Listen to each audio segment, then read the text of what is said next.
Hello, everyone. Very good morning to all of you. Happy Saturday. Thank you so much for taking your time out and coming and joining us on this event.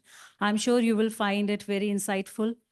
And we have a special guest, I will not say, but yes, our product AVP as well, a VP here also. So who will present first talk to start with.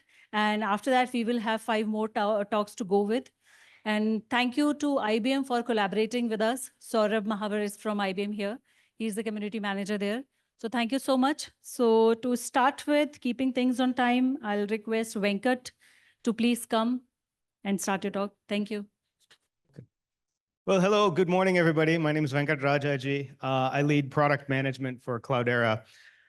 Just by way of background, I've been at Cloudera for about a year and a half now, a little longer than a year and a half, almost 2 years. Before that, I was with Teradata. Before that, I was with Quest Software. So a lot of experience in the database space in particular. I'm also, I come fairly often to India. I have, a place here. I come to meet our team in Bangalore very often. So I happen to be in town with some meetings, and somebody asked me if I could be part of this. So really excited to have the opportunity to speak to all of you today and just be part of this meetup. And I think I would echo what somebody said, which is thank you for spending your Saturday morning together. Hopefully you find some good use out of this and networking, as well as some education. And hopefully this is a good event for everybody. I think we do a lot of these events here at Cloudera. I'm really supportive of the work that our team does, because I think builds out a community within the data and analytics ecosystem and AI ecosystem. And I think that's very helpful for all of us, because this is a community and we want to grow this community. So again, thank you for all of you to show up this morning. So the thing I wanted to talk a little bit about today, and just kind of, I'm going to speak at a very high level. There'll be subsequent talks that go a lot deeper from a technical perspective, but wanted to give you a point of view for how we at Cloudera tend to think about technology and kind of tend to think about what our customers are actually looking for. And so when we put this from the customer perspective, then we can translate back to, from a technology perspective, how do we need to think about building this from a technology perspective? So the name of the talk here is No AI Without Data. You have to build intelligent systems from the ground up. And that's really important for me, because I think as AI has really taken off, right? One of the key factors associated with AI is you have to get data right. You have to have data in the right place. You have to make sure that you have the right access to the data. You have to make sure you have high data quality and you have visibility to all of the different data sources. Only then can you actually make AI effective. Otherwise, it's just hallucination, or otherwise it's just answers based on bad data or poor quality data. And so that's why data is really, really important from an AI perspective. And I'll talk a little bit more about that in this presentation.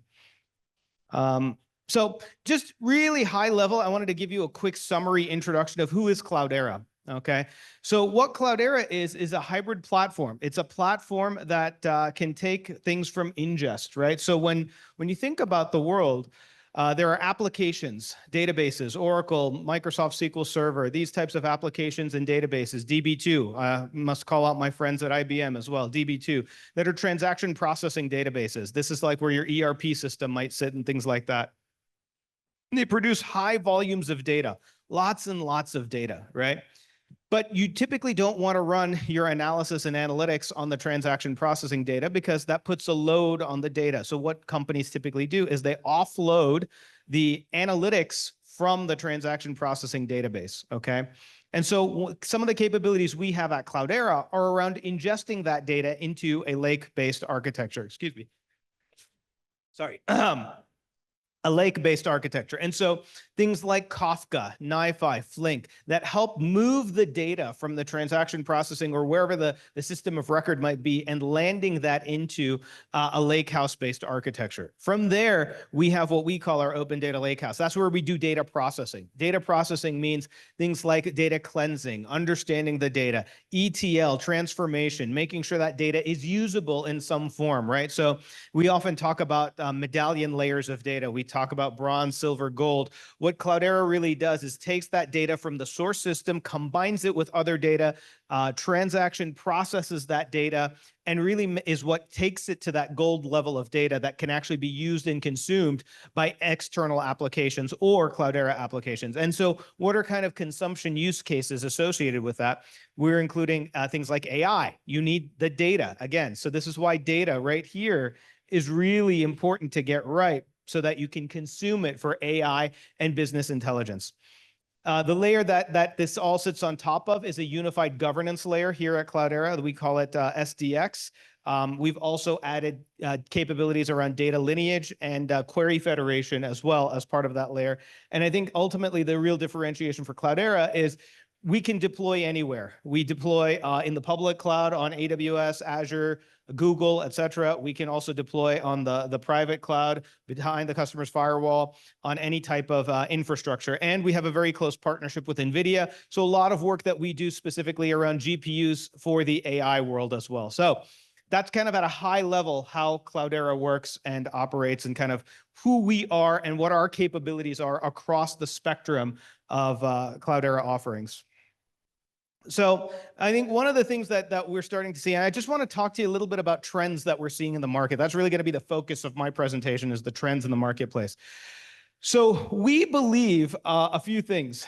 One, we believe that AI models have become commoditized, meaning you can get models anywhere, anytime from anybody, and the performance differentiation associated with the models from the model providers is very, very minimal. That's number one. Number two, the switching costs associated with the models are very, very low. You can go from one model provider to another model provider. Really, it's the API endpoint that has to be changed, and that's about it, right? But the actual work done by the models, really not that different. So we actually believe that models will become commoditized.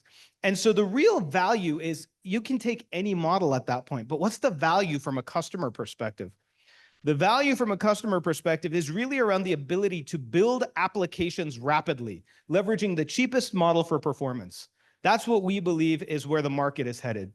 And in order to do that, customers are going to require the ability to do inferencing at scale, massive amounts of data to do inferencing on, but they want to be able to do that on their own data, okay, without sending information anywhere else to a central server because of data privacy and things like that, which will accelerate the rise of what we call private AI. Private AI. And so when we talk about you can't do AI without data, this is what we mean. You have to have the data, you have to have the data right, and you have to make sure that the data is not accessible to any other model somewhere else, right? So the rise of private AI. So that's kind of our point of view here at Cloudera. And so we believe that at Cloudera, our opportunity is a platform to build and deploy AI applications at scale with enterprise data using infrastructure that's controlled by the customer, because I think that's what we're starting to see more and more of.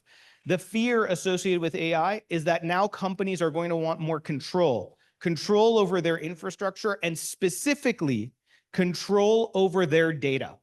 So that's something that we're seeing more and more of with our customers. And they want to be able to do that on-prem, in the virtual private cloud, public cloud, whatever, with a cohesive enterprise-grade security and governance model across the enterprise data to AI lifecycle. That's what we believe is where the market is headed at Cloudera. And we're starting to see this more and more. A lot of paranoia for customers. We see this here actually in India. So I meet with a lot of our customers that we have using the Cloudera platform here in India. Some of the things that we consistently see is that the cloud is heavily regulated from a data privacy perspective, right? And so we're starting to see that more and more customers want that cloud-like experience with the ability to kind of spin up, compute, spin down, those types of things in their infrastructure within their control. Creating the rise of kind of these sovereign clouds as well. So these are some of the things that we're starting to see globally and obviously specifically here in India. So what are the key elements of private AI? What do we think the key elements of private AI are? So first, our point of view here at Cloudera is any model. So we're not looking to be in the model research game. We're not looking to build or provide an LLM. We're looking to partner with all of the LLM providers because we believe that the market is actually kind of commoditized as it relates to the models. There's really very little in the way of differentiation. So we want to give customers the choice to be able to leverage any model, open source or proprietary model as well. Second, to be able to run those models, and this is the really important piece, to be able to run those models on private endpoints, not public endpoints, but private endpoints, so that you have security control. You can run the data on a private endpoint that's secure and governed by the customer, right? And then the third piece for what we call private AI is rapid AI application development, being able to rapidly develop applications through things like studios, we call them. So we've really recently at Cloudera introduced new studios. So low code development, low code for AI application development, for building RAG-based applications, for building agents, for building fine-tuning use cases, for synthetic data use cases. This is some of the things that we've started building here at Cloudera because we see that really what customers are actually looking for is to be able to build applications, AI applications rapidly, right? And so I think that's the key. That's where, so for many of you who might be here in college and kind of looking at careers, and you see the AI buzz and things like that, right? My guidance to you would be learn what you can about AIs, learn what models might be out there so that you can choose the best models. But more importantly, learn about the tooling that's available for rapid application development. Because at the end of the day, it's not just about the infrastructure knowledge around AI. Knowing just what the infrastructure landscape is all about isn't really that helpful. Because I think that'll get commoditized, and I think that will actually be abstracted away from the developer. What the developer will now need to know how to do is build applications rapidly, and not necessarily through traditional coding, because I think a lot of the coding is getting taken away too, right? We're going to have prompt engineering and prompt-based application development, right? So now that means it's more important to think about, okay, what is it that we want the experience to be for the customer? How do we define that experience for the customer to a chat prompt? And how do we enable that chat prompt to actually go build whatever it is we're looking for? So those are kinds of the skills that you need to start thinking about moving forward. So, typical computer science classes, they're going to teach you Java, they're going to teach you Python, they're going to teach you all of these things for writing code, right? And that's really, really important from a data structure perspective, from an algorithms perspective, and things like that, to have that foundation fundamental knowledge so that when you go into that prompt-based role, you actually know in the right way how to ask the questions so that the code is developed properly as well, right? So that's something that I would just encourage all of you who are university students to start thinking about as you think about this AI buzz moving forward. And so at Cloudera, this is kind of what the AI ecosystem looks like. And so you'll see a lot of tools that you guys are probably all familiar with, right? So we interoperate with, at the infrastructure level with all the different cloud infrastructure, hardware, NVIDIA, our friends at IBM as well. But I think as you start thinking about what does the AI world look like and kind of the tooling that's often used within building AI applications, working with MLflow, Crew AI, LangChain, Hugging Face, things like that. Every model that's out there in the world, we kind of work with. And then vector databases, things like Milvus, Solr, Weaviate, OpenSearch, things like that.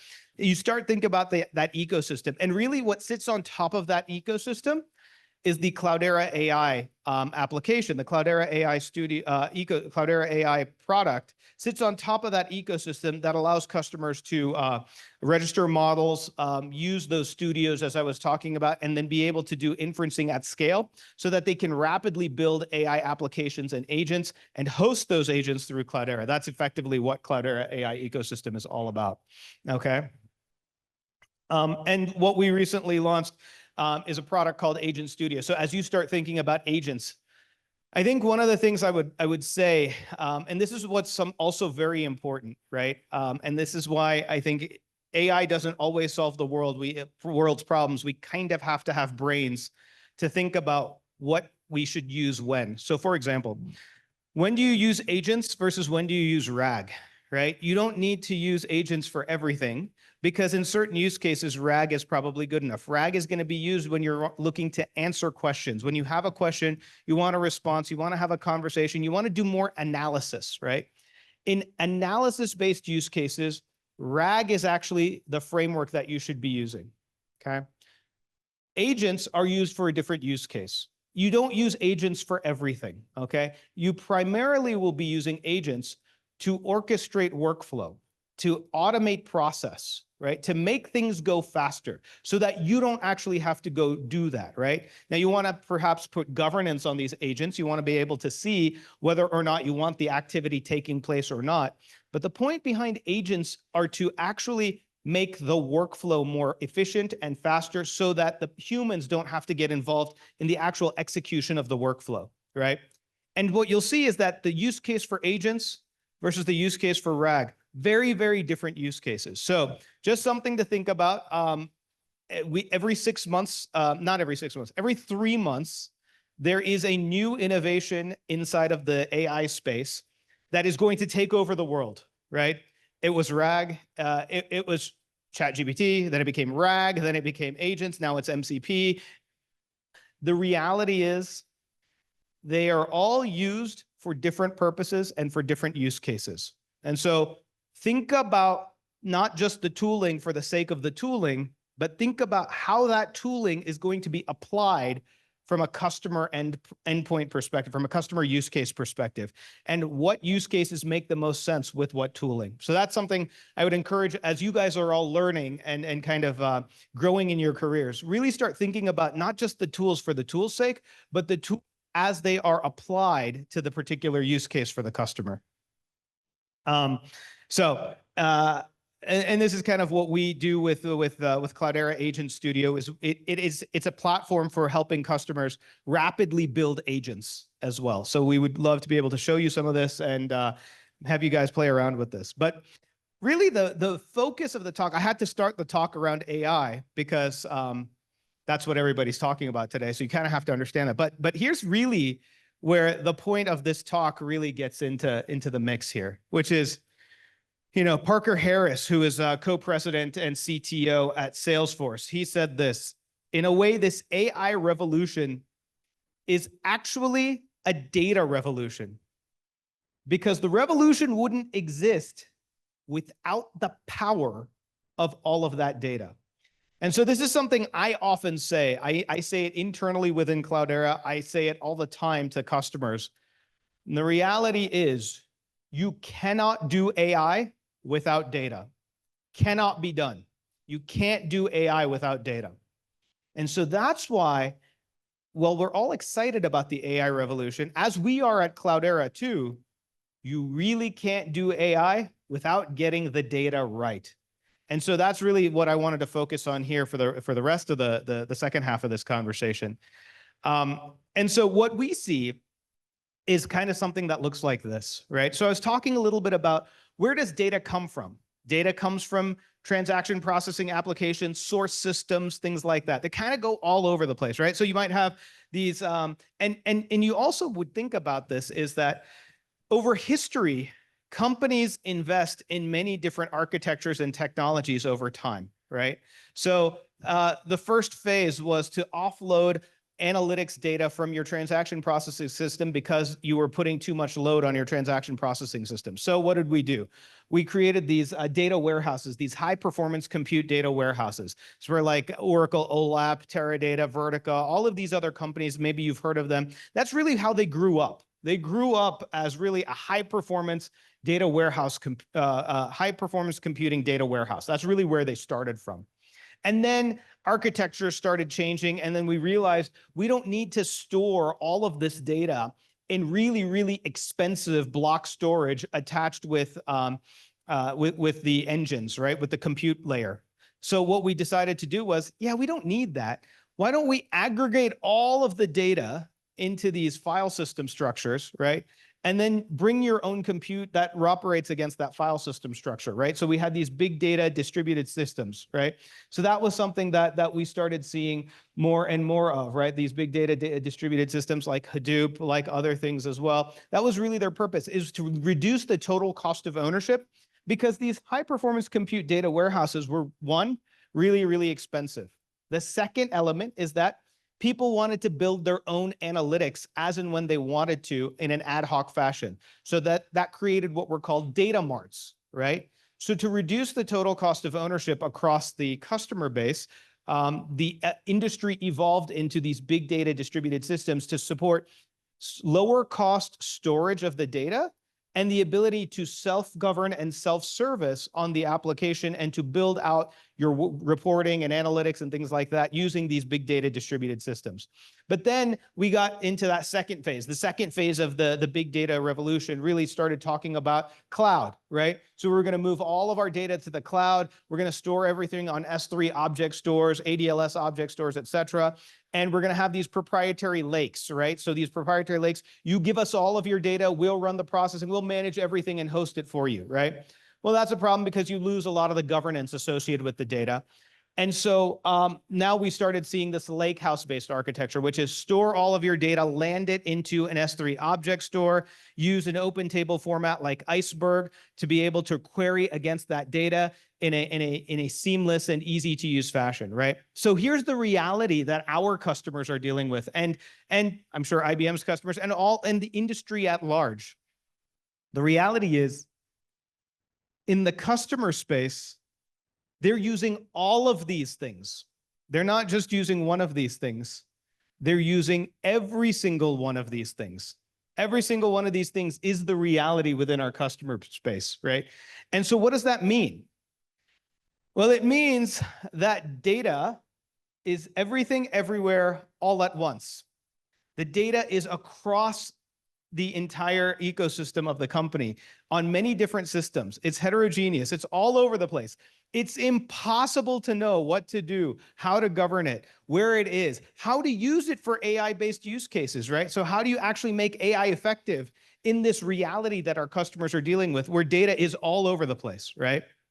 So one of the things that we've started seeing customers do is we're hearing more and more that what they really want is, in addition to having the data kind of all over the place, we hear that, they also want to be able to do a few things. They want to be able to, one, govern that data, but two, they want to be able to bring that cloud experience, compute and AI, to wherever the data is, right? So what often happens in the world today is that vendors will tell the customers that they need to move their data from wherever it is to take advantage of AI, to take advantage of compute processing and things like that. But what our customers are telling us is, no, we don't want to always move our data.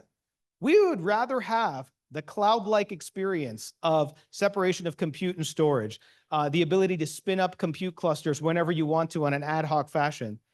We want to be able to bring AI to wherever the data is. We don't want to have to always move the data. Bring us that cloud experience to wherever the data is. Bring AI to wherever the data is. This is something that we are consistently hearing over and over again from our customers. I hear it specifically here in this country with the customers I speak to in India, in particular. This is what they keep telling us, is that, and because there's regulation, right? It's harder and harder to put sensitive data into the public domain, into the public cloud, et cetera. But they also want that experience and that flexibility that the cloud offers. They want to be able to run AI against their data, right? So how do you do that? You have to bring the cloud. You have to bring AI to wherever the data is. So this is one of the trends that we're starting to see more and more within our customer base. And I think this is a unique value proposition that I think, as you all think about it, and you think about these infrastructures and architectures for building out AI systems, you need to think about, how do you bring data? How do you bring compute, excuse me? How do you bring compute? How do you bring AI to wherever the data is actually sitting? So that's something, as you think about the platform and the infrastructures, keep thinking about that. The other thing that we're starting to see is that customers are consolidating towards a Lakehouse-based architecture. And with the Lakehouse-based architecture, what that means is companies will standardize and move data once and only to one place.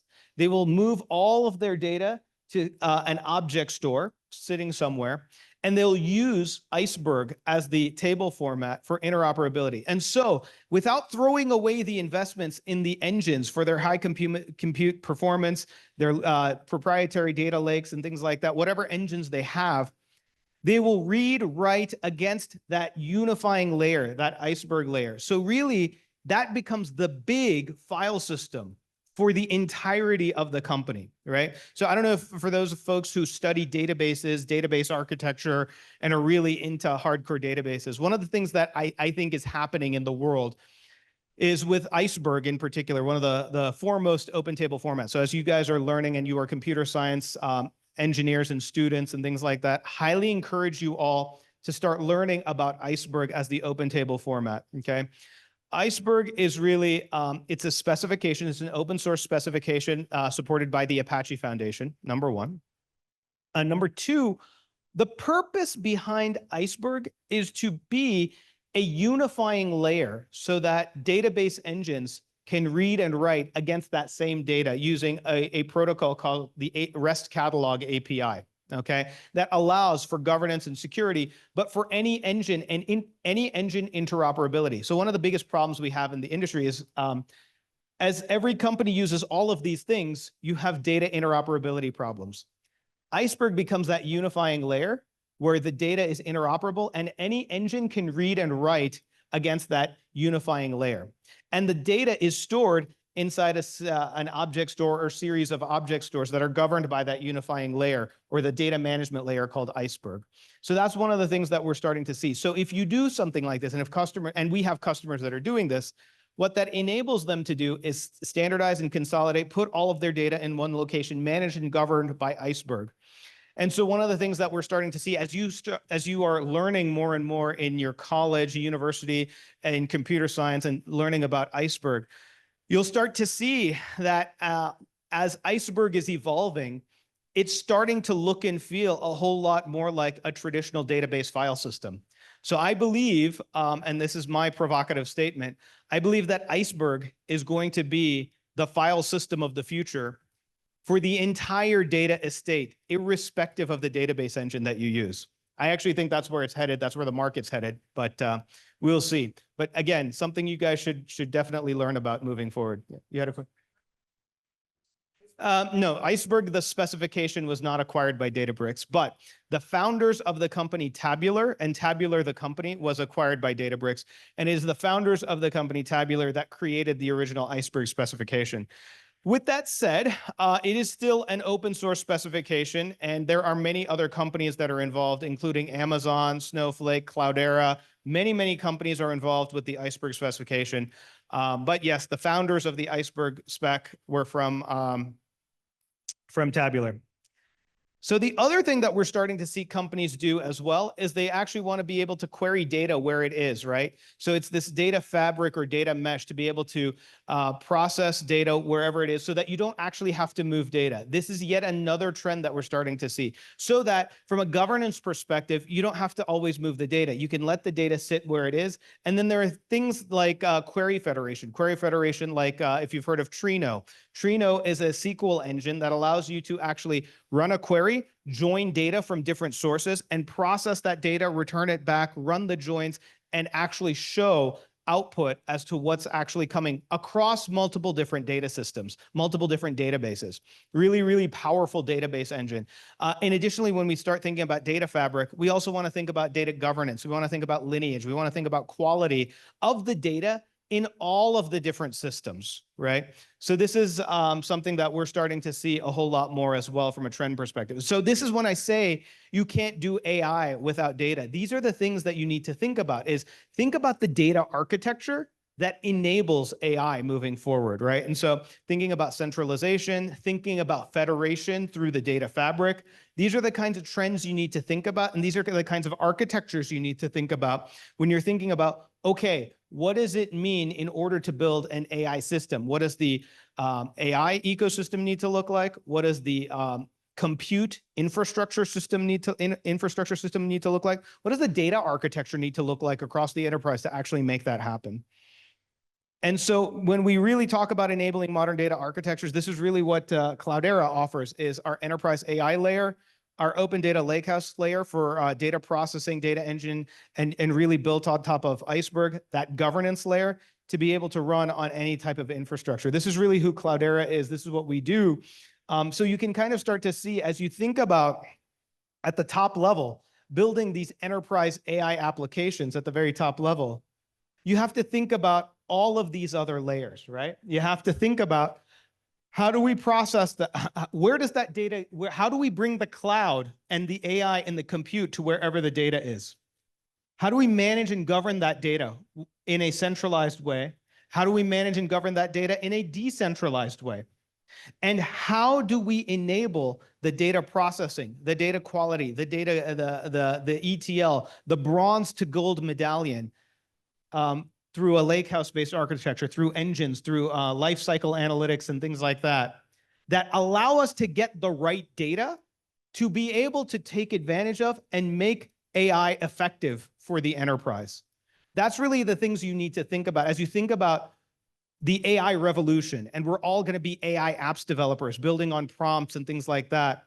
You have to think about all these other layers to build the intelligent system for AI to take advantage of. And that's why I continuously say, and I always say, you can't do AI without the data. And so all of these elements are critical in order to make that effective. So kind of at the high level, what we do at Cloudera is really we help customers take back control of their data so that they can govern their own data, take back control of their workloads. We don't believe that a single engine necessarily can solve all the problems. You have to think about the right tool for the particular use case. And that's why I was talking about RAGs versus agents earlier, right? You have to think about the right tools for the right use case. We provide the right tools for the right use case. We believe that that customers want the cloud experience anywhere. So giving them the choice about where they want to deploy their software and ultimately ownership over their spend so they have visibility and governance across their spend. That's really what Cloudera does and what we enable. So with that, I will end my talk. Thank you for your time, and hopefully this will be helpful and a good foundation for the rest of the day so you can learn about, at a high level, the things you need to think about in terms of building these AI and intelligent systems and how you bring the data architecture, the infrastructure architecture, the AI architecture to make all of this work together to make AI effective. So with that, thank you all for your time and for joining us this Saturday morning. Thank you so much, Venkat. Any questions, anybody, please? So you talked about private AI, and we are going to use open source models as well as proprietary models. So in that case, how are you going to use proprietary models with private AI, like without sending? Yeah, I'm glad you asked that question. So what we do is we are built on the NVIDIA NIMS microservice. What the NVIDIA NIMS microservice does is NVIDIA has built relationships with all of the major model providers that are out there.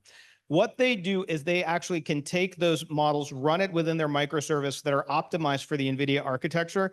And so what they're then doing is they're deploying the NVIDIA GPU into these private endpoints. So they're just taking the models without sending the data back to the models. And so we're leveraging that microservice for the AI inferencing that we have built at Cloudera. So that's how it's actually built on top of private endpoints.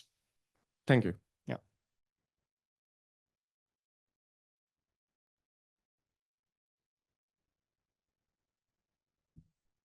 Thanks, Venki. So I saw that there is something called Cloudera SDX. So SDX is like observability and replication. These are modules within SDX, or these are separate tools which we need to add to SDX? No, it's within SDX. So SDX is actually the shared data experience here at Cloudera. So what it includes is role-based access control. It includes authorization. It includes authentication. It includes capabilities like a metadata catalog. It includes data sharing. All of these are built as part of the shared data experience. So secure sharing data experience for the customer. So some of these other capabilities of data observability, replication, they're all capabilities built within that SDX layer. So it's a suite of capabilities. Thanks. Actually, in one of the slide, like I think last or second last. So in that, no, yeah, no, just go back. One more. No, back. No, I think, yeah, few, like couple more. Yeah. So the point was that was related to This one? no, not this one. Okay. I think maybe somewhere. Okay. So in terms of Cloudera, right? You guys like build the layer related in that layer. You have metadata extractions and all, right? So in terms of like in general, all others, let's say Snowflake and all, they do metadata and all. But what specifically in terms of Cloudera you guys do on the metadata extractions? Yeah, so we do that within our application, within our database engine. So we have Hive, Impala, Spark, HBase, all of these things. So we also have metadata extraction. But what we've recently done is we acquired a company called Octopi. And what we're doing is metadata extractions beyond just the Cloudera data. We're actually doing it across the entire estate. So if a customer is using Snowflake, Databricks, Redshift, whatever, right? Watson, doesn't matter. We can extract all of the metadata from the entirety of the heterogeneous data and analytics ecosystem, display that out for the customer that allows them to have lineage and understanding of all of the data within their estate. So that's one element of it. The second element of it is through the REST catalog that we have built, we allow customers to read and write to our Iceberg format into our catalog as well. So we support interoperability with external database engines. And then the third piece of that, as we talk about across the entirety of the data and ecosystem estate, is being able to query data sitting on external systems, right? Through Trino, which is something that we support as part of Cloudera moving forward. So that's how we kind of enable the entire ecosystem of interoperability within a customer's environment. So basically in terms of, let's say, when you said, right, the external data, right? So external database, like what metadata exactly, like if you I'm sorry, can, I'm not understanding. Say that one more time. like when you connect to the external database, Yeah. right? Then like what type of metadata from the external database you guys store actually to query fast and also? Yeah, we store many different types of metadata. So there's the technical metadata associated with the schema. That's typically going to sit inside of our catalog.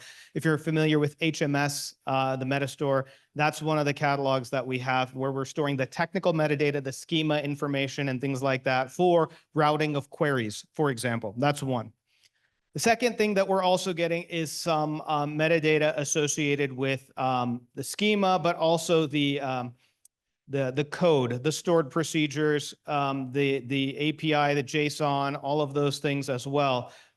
We have that built in through our Octopi system.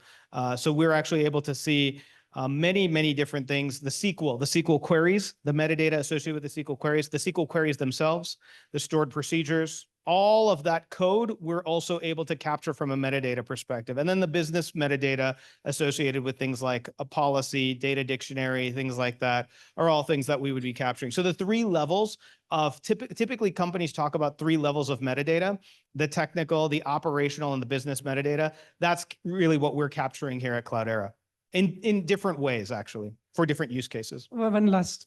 Yeah. Okay. So basically, so you also store related to queries and all, right? Do you also cache the data based on the query history and all? Cache data based on queries. Well, not really. That's not really what we're trying to do necessarily.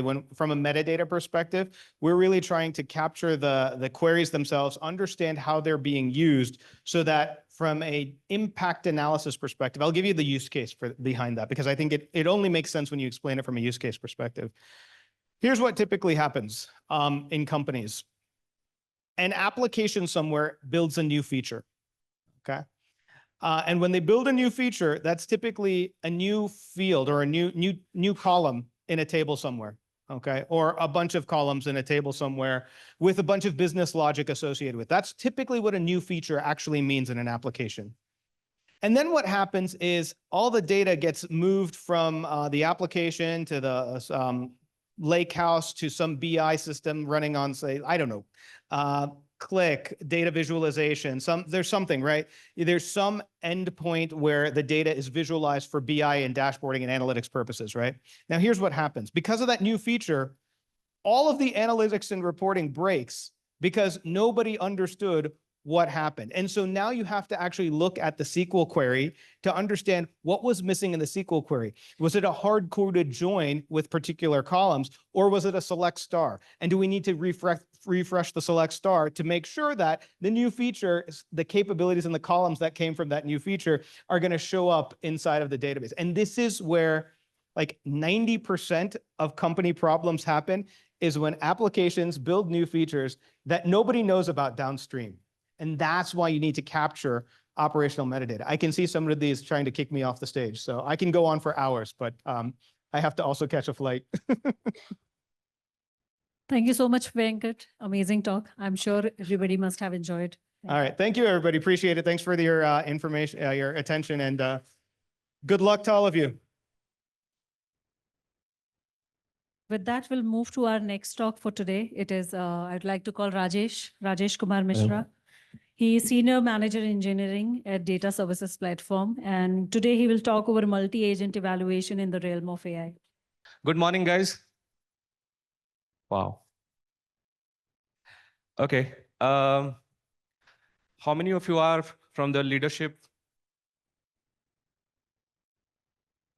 None? All are engineers? And how many of you are developers? We have a good crowd. How many from the QA, QE? No? All are developers? And I see some are leaders. Nagendra, sir. All right. Most of you would have gone through the evaluation process. Appraisal life cycle. Hai ki nahi? Appraisal? Done? Done? No? Yet to happen? Okay. Some owns looks like fresh and some are yet to happen. So, okay. So we all know that we all go through the appraisal life cycle, and that's a typical performance evaluation we go through. Agree? Agree? Disagree? I'm afraid. I'm speaking in Arabic, which is not able to connect with anybody. Or Saturday is still pulling you to bed. All right, guys. So our focus of today's talk is on the evaluation side. And most of us would have gone through this evaluation process. Whether we meet our girlfriend, we still evaluate. We meet a boyfriend, we still evaluate, ye ladka sahi hai ya nahi hai? Is it good candidate or not for me to be? So our evaluation process continuously keep happening. And that happens to the observability. Agree? We observe some pattern, we match it with some our model, ideal model, and then we find, oh, this match is happening, so it's going to be good candidate for me. So evaluation process is a continuous process, and we keep on, it's always keep on happening. As Venkat suggested, with the evolution of AI and with the progress of computational power, things are getting commoditized. So we'll talk about the agent. How many of you are aware of what agents are? I'm not looking for a very, this is bookish, what is shown here. This is bookish. I'm not looking for a bookish one, but in general, whatever thought you have, you just share with us. Yes. We are not able to see your slide. Okay. So agency actually means ability to act autonomously. And okay. I said autonomous before you showed this slide. Okay. Yeah. Thank you, Mani. And I think agency means understanding the problem and knowing the workflows, the tools and everything to be able to accomplish a goal. Okay, awesome. So it's okay. So the agent, some more? Yeah, go ahead. Yeah, agents are something which can do work on your behalf. Like, okay, excellent. Anybody else? Office mein bol lena. So agent plays a mediator role between a people and the AI, like getting queries from people and working on it and giving the result back. Okay. Like simple reflex agent, goal-based, utility-based agents, etc. Oh, you're gone far, man. I have not yet gone there. Thank you. Agents in a normal term, when we, most of us would have, when you are in a Bangalore, we would have gone through multiple agents, right? A real estate agent, then job agents, we have gone through. So agents interactions are quite happening with us in a day-to-day life. But here we want to talk about the AI agent, and those are now commoditized. Anything that has been commoditized, it requires an attention there. For example, in India, mobiles are commoditized. If you look at the mobile data and all in other country, we are far rich and we have a lot of data to consume and we create a lot of data. So anything which is commoditized needs an attention there so that it can be efficiently used. Otherwise, it will be rampantly used. So, okay, here I am. And we are talking about, how many of you feel that we are in an AI era? You are totally convinced. Excellent. And how many of you feel that you're going to lose your job? You? Man, age doesn't matter. I tell you honestly. Okay. How many of you really feel that AI is going to kill your job? You too? Upgrade. Okay. You too? You just now spoke about the Reflux, React, all those. You are on the line, man. You will not be fired. Okay. So there is a paradigm shift happening. And how do I, if I have to, in technology world, I have to partition it, define era. For example, we have before Christ, after Christ and all. So if I have to divide it in technology, before Google era, after Google era, and then before AI, after AI. We are now in an after AI era, right? So don't run away. Your jobs will be there, but in different form. Conventional jobs are going to go away. How much?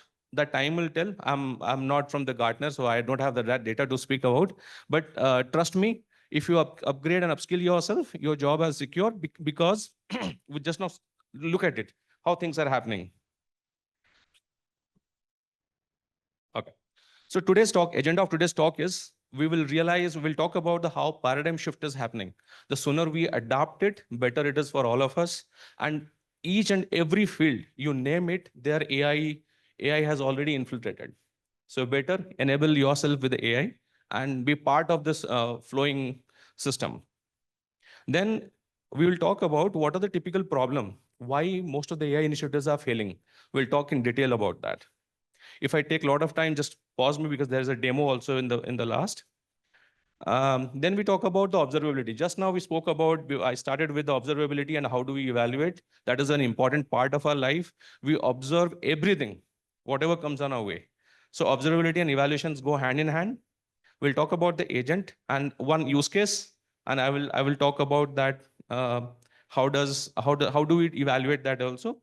And then we'll touch upon the multi-agent system and on one structure that will show you how complex an multi-agent system can get. And then we'll go to the demo. Paradigm shift. So how many of you really use AI in your day-to-day activity? You all.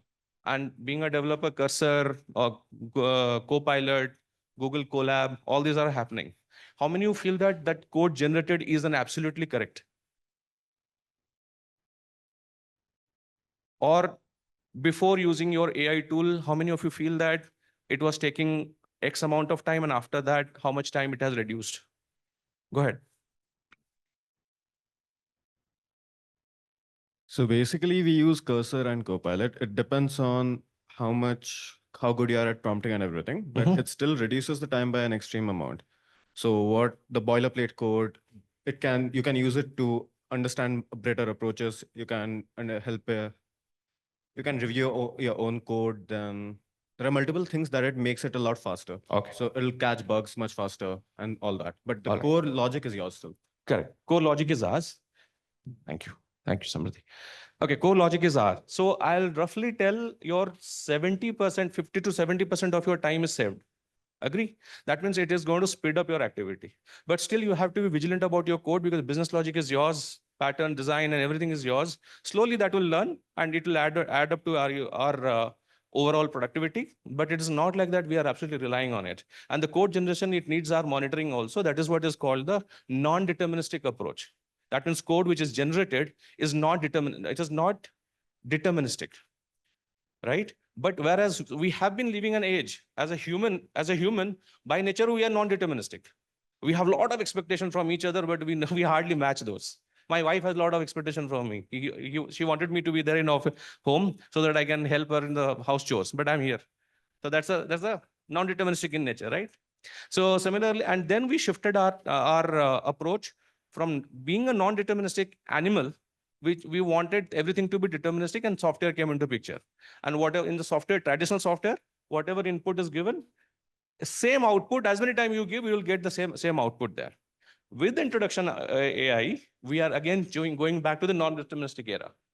That means if you prompt one sentence, there is no guarantee you will get the same output after some time, right? So we are getting into the non-deterministic era, and you still feel that your job is at risk. After knowing there is a paradigm shift is happening, do you still feel that your job is at risk? Your job style will change, but you will be very much required. Who's gonna work? Who's gonna identify if the AI has given us the right output? Who is gonna do? Human desires are endless. So don't worry. You, me, everyone, our desires will go high and high. From 2G, 3G, 4G, 5G, now people are talking about the 6G. Nahi chahiye yaar. Why do we need 6G? At least I don't need it, but people want it. Okay, so there is a paradigm shift is happening, and when be part of it, embrace it. The more resistance you give, you will suffer more. You'll have a discomfort. I'm not able to cope up with this. I'm not able to catch up. What my manager would think, what my company would think, would I be remain in job? So embrace it. Be part of it. Here's a Gartner data that says 85% of AI initiatives are failing, have failed, right? What could be the possible reason? I have given these reasons here, but otherwise, what first comes in your mind when you talk about there is a higher failure rate? 85% is a big number, and all the initiatives are failing. Why? Only a handful of those are successful. What's the reason? Sorry? AI initiatives. What exactly do you Say, mean for by- example, you wanted to automate something with autonomy. In most of the cases, you would have seen your test cases are there to automate your product validation, right? Now you change that automation with autonomy, it's become an agentic structure. So people are trying to migrate from a conventional product development to the AI-enabled one, right? Sometime what happens, this simply think, oh, this man is obsolete. Let me get an AI, get the job done. That's not happening. There is a buzzword. There are people, there are success story also. But that success story doesn't mean that it will convert my story into a success as well. Because OpenAI develops something, and if I start developing, I'll fail because they have the right skill. They know how to prepare the data set. They have the data, they have the fund, they have infrastructure. If I go and try to do it, I'll fail, right? So what is important is we see what do we have and what others have, why they are successful, learn it, and then adopt it. There is a gap because we are trying to catch up with something which we rarely understand. We rarely understand how it can impact and affect. Somebody. And moreover that, So I believe, I think lack of, continuous monitoring and QA is something which is missing. absolutely right. Yeah. If you look at the last one. Yes. If we're going to focus on the last one, I'll demonstrate that how that's going to work. But if you look at the most of these points are lack of evaluation. Your leadership need to go under the evaluation. Your approach has to go under the evaluation. If you do not have monitoring and evaluation process, chances are that we will fail. There are experts. We need to consult. If I'm not an expert in certain area, then I have to consult and get a learning from him and enable myself so that my failure chances I can reduce. So that's what the whole thing is. Thank you. What do we do to track the last point, which I forgot your name? Prasoon. Prasun suggested a very good point that the lack of continuous monitoring and maintenance. And to do that, whatever you are developing in AI, LLM apps, LLM apps, your model, if you are into the fine-tuning model, or if you're a federation of the model, or transfer learning, anything in the AI scope, you need to learn how, you need to observe it. How is it performing? Is it as per your expectation? If it is not as per your expectation, then you have to put some more time and effort. So that's what we're going to talk. And when we talk about the observability in agent world, then we have to track how agent is interacting with available tool and LLM. There could be a pattern could be n different way, right? You have one agent interacts with ChatGPT, Gemini 4, Gemini or ChatGPT 4.0, 3.5 Turbo, or you have your own fine-tune model which is locally deployed. You have n number of agents. They interact with each and every agent interact with different model to get your job done. So we need to understand how that is happening and why it is important, because things can go haywire. I will show you an example how LLM makes mistake. Okay. So that is why observability is important, and just observing is not going to help. You have to evaluate also. So today I'm going to talk about a data analyst agent whose job is to analyze the sales data. It's a remote office and back office structure. We have sales department on somewhere different places, and our back office is there. Every day, or when the day ends, we get our sales data, and that data need an analysis, and this agent is supposed to do that. Let's talk about the component and their interaction pattern. I have squeezed it into smaller, not too complicated, but it can get into the little complicated one, and I'll talk about it.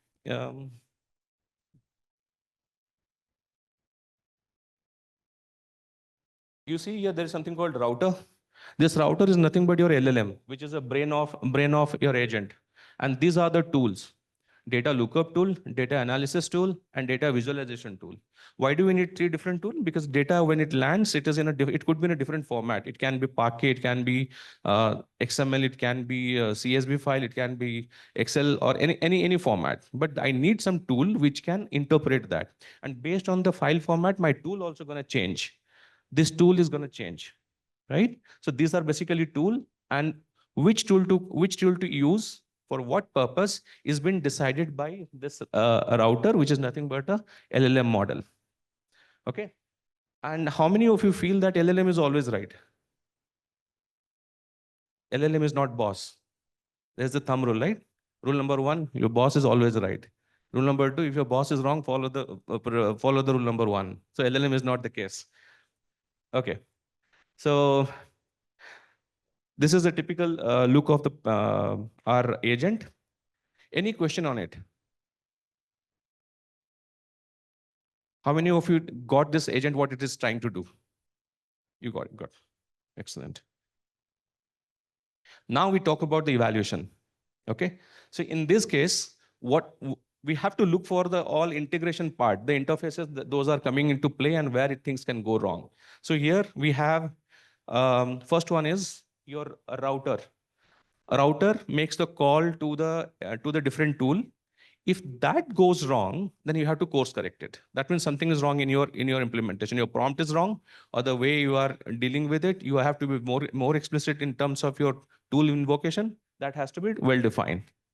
Next one is skill. So we have a data analyst tool. If we have, so for example, we design our data to be Parquet file. How many of you are able to understand what's a Parquet file is? Okay, let's talk about more generic, a flat file, which contains your JSON data, and that needs an interpretation. And this tool is going to be capable of understanding that JSON data and to extract data from there. Similarly, we have different skills here, and those different skills need an unit testing, right? And there could be a scenario, one tool, one skill can consume another LLM eventually. And there also one more round of integration and testing is required. So skill assessment evaluation is also important.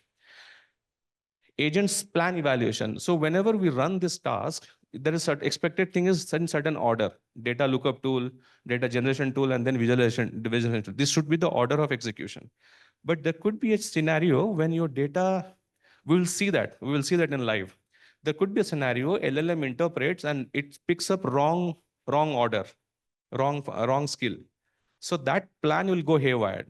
And plan can be in a different way. So this is a small example. There could be a bigger example where things, it might be a different order, and that order can impact us altogether. So that is why the plan evaluation is also important, and we should know how to evaluate the plan. Agents path evaluation. Say we are in a multi-agent system. Say we have 10 agents, agent 1 all the way till train, and they are supposed to coordinate and work together to deliver one task that has been given by human. So, but there could be n number of different path permutation. Through the different permutation, it can execute, but it will still achieve the goal. But some paths are efficient, some paths are non-efficient. So we should be observant about why that non-performing path is happening. Why? Then we have to fine tune it so that always it takes the optimal path. Shortest path algorithm, how many of you remember? Only one person. You are preparing for the change of job. Excellent. Okay. You too. Oh. All right. Let's talk about the multi-agent system. One single agent, and then we collaborate them. And in the center, you see there is a LLM. It empowers us today. And when we talk about the commoditization of agent, that's only because of LLM. Once upon a time, agent development or this autonomous automation are research area. Once upon a time. But today it is so commoditized that each one of us has spent a week or two time, we can develop an agent. Efficient, non-efficient, that's a different story, but at least we can learn and develop it, right? So the point is, the LLM is commoditizing and enabling us to, oh, I'm running out of time. Enabling us to make our job done. You see here, do you correlate? It's practical. It's going to happen soon. A team that will work on your behalf, a team of agent. So team structure is going to reduce, be valuable to your organization. Okay, this is going to happen. Multi-agent challenges, typically, if you have so many agents, you have so many tools, if they are interpreting and calling right tool, that is an important aspect to understand. This one, it overly complex context. Generally, all LLMs work in a context. So whenever the handoff happen, agent A pass it to control to the agent B, then it has to provide the context. And like that, if such sequence happens, the context become very big. The context window become very big. There would be a scenario when, so for example, data analysis tool, it is a specialized in data analysis. That's a domain expertise. Similarly, there are other area where we have to have a domain specialized agents as well. I have taken one example of such architecture. This is a complete organization. You can build a complete organization of agent, and they can correlate. Supervisor come into play. If one supervisor fail, then it goes to the next supervisor. Then coordination happen. This is fairly possible setup. Today or tomorrow, sometime it's going to happen. Only time is the matter. And here also we have to do an evaluation. Otherwise, look at the complexity of this hierarchical structure. In such complex environment, we need to have some tool which can help us to do the evaluation of our agent system is going to work. So I have just provided three points here: system level, agent handoff, agent all. This is typical software development skills that we need to evaluate this. Time for demo.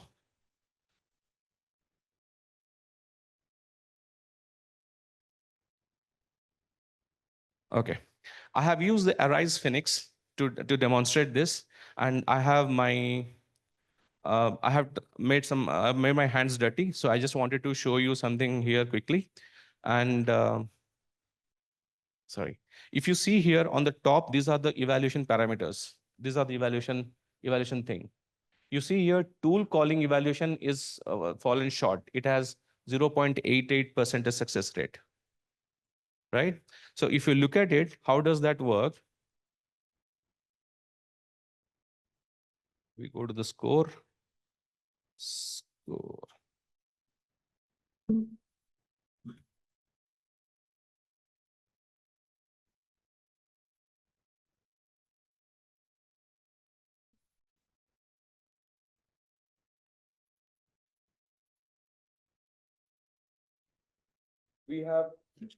We have two failures here. Let's look at it. How does it look like? Here we go. Agent calls are happening from the top to bottom. Router get called, your LLM get invoked because router depends on the LLM. And then a particular tool is getting called. Where things have gone wrong, things have gone wrong here. If I go back and look at the annotation, it says my score. Response is incorrect and score is 0. And here is the reasoning given.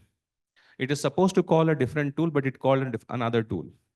So LLM as judge. This approach is called LLM as judge. It tried to figure it out how if something has gone wrong, and we tap it. And the tapping has been provided.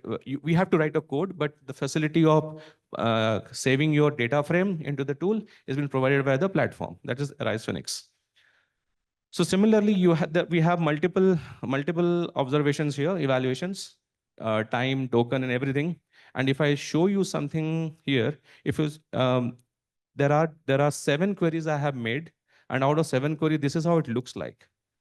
Everything get captured here so that it will be easy for you to evaluate. I'm running out of time, otherwise I could have given you the code demonstration also. And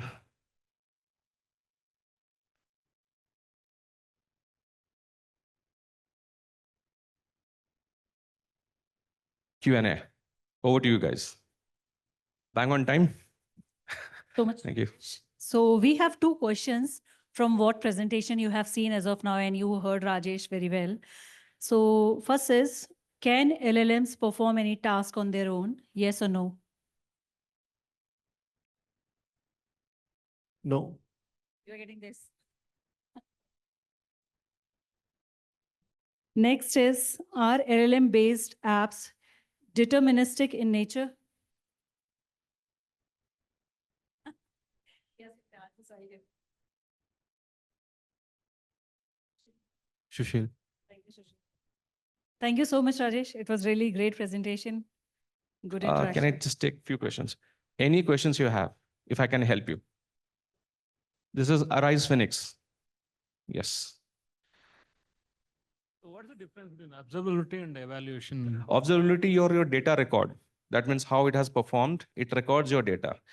Evaluation, you have to write your code to do the analysis. If the numbers, scores, then expected output, the path it has taken, those calculations you have to do because you know how to evaluate. Agree? So, but that framework provides us to push data so that we can evaluate. And to evaluate that, we are relying on LLM as judge. We use another model to judge if the outputs are as per the expectation. Any more questions? Can I? Hello. You said that we can use LLM as judge to make the models more deterministic, like which tool to use and so on. Are there any other strategies that we can use to make sure that the LLM uses the right tool and the right time? LLM, okay. So there are other ways also. You have to use code pattern. Basically, you know what code to be invoked. But in this case, when LLM is taking a decision, that LLM has just typically taken care. But if you look at the skills, that skill, the tools, basically, a developer has to write it. So it is expected to know the skill is capable of what. And for this, skills are generally deterministic unless they use LLM. So those are generally deterministic. Anything deterministic, you can use it through the code. And there are another aspect also, human intervention, human in loop. So that will help also to narrow down if things are as per the expectation.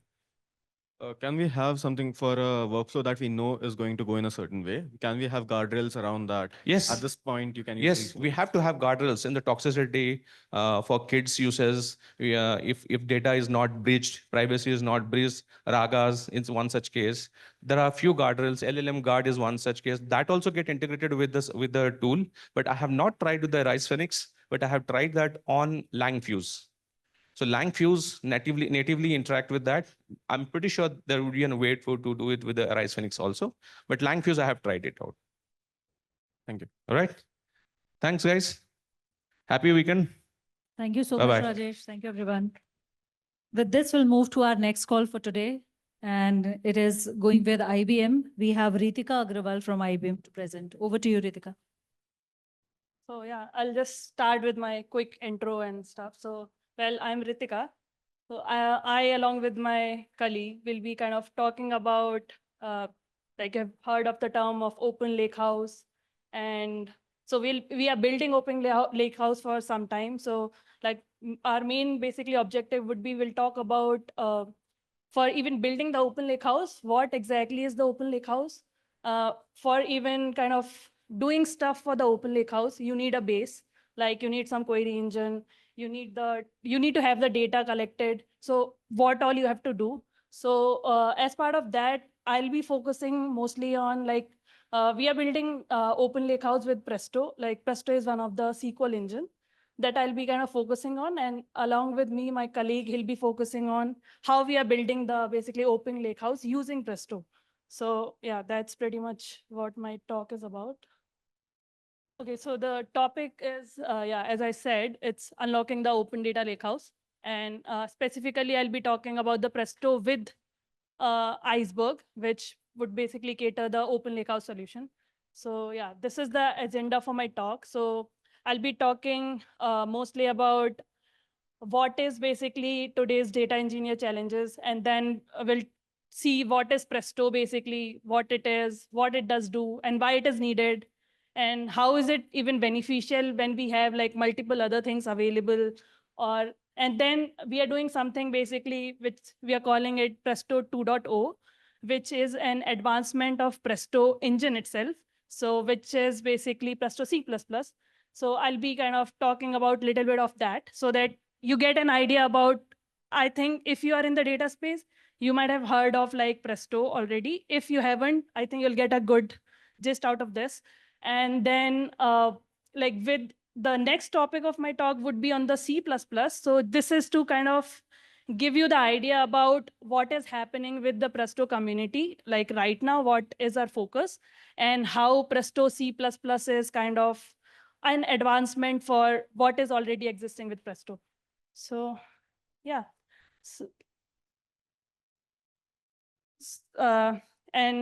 okay. So about the challenges, so what as a data engineer, what our challenges are right now? So we have like data distributed across multiple data platforms. Like we have it on cloud, we have it on, even people are using like MySQL or any like SQL storage or any other thing, right? So data is kind of catered around in multiple places. So that is one of the challenge. How do we query all of the data? And how do we kind of, suppose if we, as a data engineer, if we want to kind of get the solution from different datas which are kind of located in different places, how do we get the results out of all these data sources in a single place? And without kind of learning different type of SQL or their respective language to query the data, right? So when I say the respective language, like most of the, like for if you are querying, suppose Elasticsearch, Kafka, or MySQL, you'll be using different kind of ways to even query it. So, and like you have to learn everything, right? So that's where basically the challenge is. And then you have to do the setup for all of these different infrastructure, which would eventually kind of add the cost to it to kind of query all of these data sets, right? So this is what I would say the problems, what we face as a data engineer. And on top of it, now since the AI is coming into the picture, so now we have a lot of data, which is where the AI is coming. So the AI is basically like, we already know it is about whatever we have in terms of data, we have to have some value out of it, right? Otherwise, I mean, there is no point of that data. So, and data is growing like very rapidly, like each year. So like, which is where AI is fitting in very well. But eventually we have to get the value out of that data. Otherwise, there is no point, right? So that's where the challenge for the data engineer comes in. So how basically the today's kind of trend is kind of going on. So everybody as a data engineer or as in another, like anyone else as an engineer, we would like something to be unified. We are kind of more inclined toward writing SQL queries, like across, like accessing data or anything. So in terms of like we suppose if we want to query, like we have like multiple type of even queries, right? We want to do run the queries of our analytics workload or even for the batch processing. So but eventually, like we want to have an unified kind of space in there. Now as I talk about, like we know like what is open lakehouse, right? So the lakehouse, that is kind of derived from two terms. So it's of the data lake plus the data warehouse, right? It's the combination of both. So data lake is nothing but basically lots of data. And the warehouse is something basically where we kind of cater kind of those relational like queries in there. So that's where basically the open lakehouse is somewhere you have a lot of data and you want to cater all the basically transactional kind of like the queries on top of it, right? So that is where the open lakehouse comes into the picture, which is what basically right now we are kind of using in kind of today's kind of data world. So and everybody like wants to be OSS driven, right? So like when I say OSS driven, like we don't want to be kind of like we want like multiple community or multiple engineers to kind of working towards the same goal, like because every company, like every one of us is kind of solving the same data problem. So we would like everything to be like OSS driven, so that like we could kind of solve, we could kind of work towards a single goal, but with their different requirement, and we have a kind of strong kind of communication around the same goal. So that's where basically everyone kind of look for like the OSS driven stuff, right? So all right. So now what is Presto? So I'll just give you a quick kind of a overview about what is Presto. So Presto is one of the SQL query engine, which was initially developed by Facebook. So, and this was developed by Facebook after they have developed Hive, right? So basically they had Hive already, which was created again by Facebook. They had Hive, they were using it, and it was catering their kind of for their data, whatever they had. But eventually when the data kind of was growing up, so the same like data engineering problem that we discussed, that was coming into the picture, that now they have that petabyte of data, and they want to do the like the analysis and do the like ad hoc analysis specifically on that particular data. So this is where they started developing Presto. So Presto was developed in Facebook, and then eventually they open sourced it in, I think, 2013. So this is right now an open source project. So about the Presto, it's an open source SQL query engine. So now you can relate. So when I was saying that, okay, we have data in different places and everybody is inclined towards SQL. So Presto is something, basically, it talks to the engineer, or I would say the user, only via SQL queries. So basically, you query something like on your data, you have to write a SQL query. You don't have to kind of write any other code to kind of query your data. And the other thing is, when I talked about multiple kind of data sources, now Presto is something which kind of connects. Presto is a federated engine. So federated engine, I would say, so federated engine is the same thing, right? So basically, Presto can connect seamlessly to different data sources, like be it MySQL, Kafka, S3 storage via Hive connectors, or even different data open table formats that kind of we are seeing today, right? We are seeing Iceberg, Delta, Hoodie, or even the Hive tables. We have MySQL, other like any other kind of data sources. So Presto can connect to any of the data sources. So this is a federated query engine. And the good thing is you don't have to learn like each of the kind of the query SQL, like query language for kind of querying any other data sources. It connects via like the by simple SQL, like you can write the SQL to connect any of the data sources. And the other thing is, in a single query, you can connect multiple data sources in a same place, right? So you don't move your data. You use the standard SQL query, keep the data in place, and basically query different data sources, and you get your results out of it, right? So that's what basically Presto is.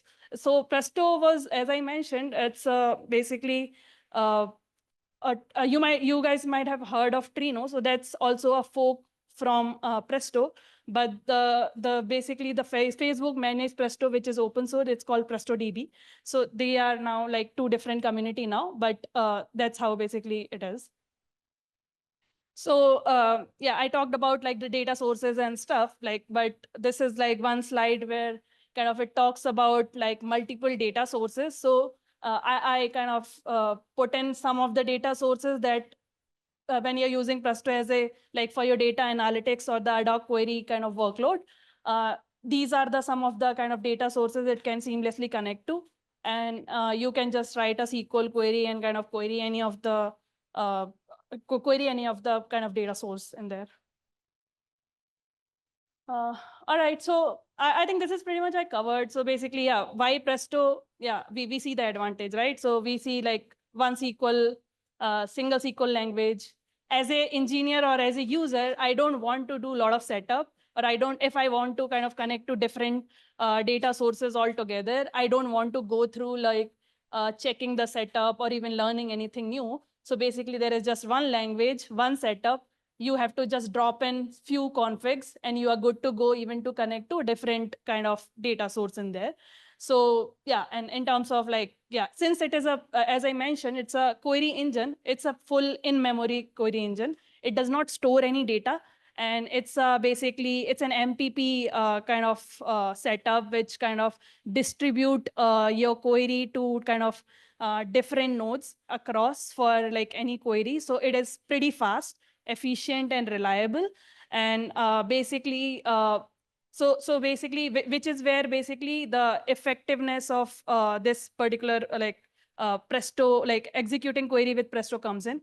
So in terms of like the key feature that mainly the Presto use case, I would say it's for the analytics workload.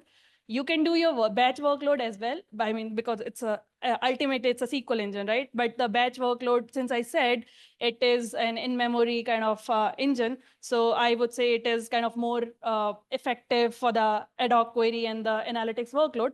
But you like it has the capability of caching and all the other things. So you can also cater your even batch processing eventually. But that's where basically the key feature comes in. Now, I'll just quickly touch upon the architecture of the Presto. I mean, I'll not go very deep, just to give the idea where it fits in and how it is. So, so we looked at the data sources, right? So like any query engine, it will eventually query some data source. So that's where the last part is. And this is where the Presto is, which is again the SQL engine. So it has that master slave architecture. So master is called the coordinator here, and the worker is where all the loads would be eventually distributed. So whenever you are querying anything, you write a SQL query in there, and then the top layer. Top layer is basically you can connect to your BI tool, like whatever you guys might be using, like some of it already, right? So like you can connect to any of your tool, and then basically that will connect to the Presto. And then that would be transparent to user eventually. I mean, connecting to Presto and then connecting to the data source. But that's how the flow is, right? So as a user, you'll be querying something from one of your BI tool. So you'll be writing your query and kind of that will be pushed to the Presto cluster, and eventually that would be connecting to your required data source. So basically, at the high level, basically, this is the part where kind of your queries are executing. This is the user interface, I would say. And these are the backend where your data is co-located, right? Yeah, in terms of the use case, I think it might be clear by now, since I am talking about the same thing, that yeah, we saw that user interfaces, right? So like we saw that we have like visualization tool like Tableau, Superset, all of those, right? And all of us are using those for our kind of doing any kind of analysis or writing the queries and getting all the good graphs and kind of whatever the analysis we are doing on that particular like big data, right?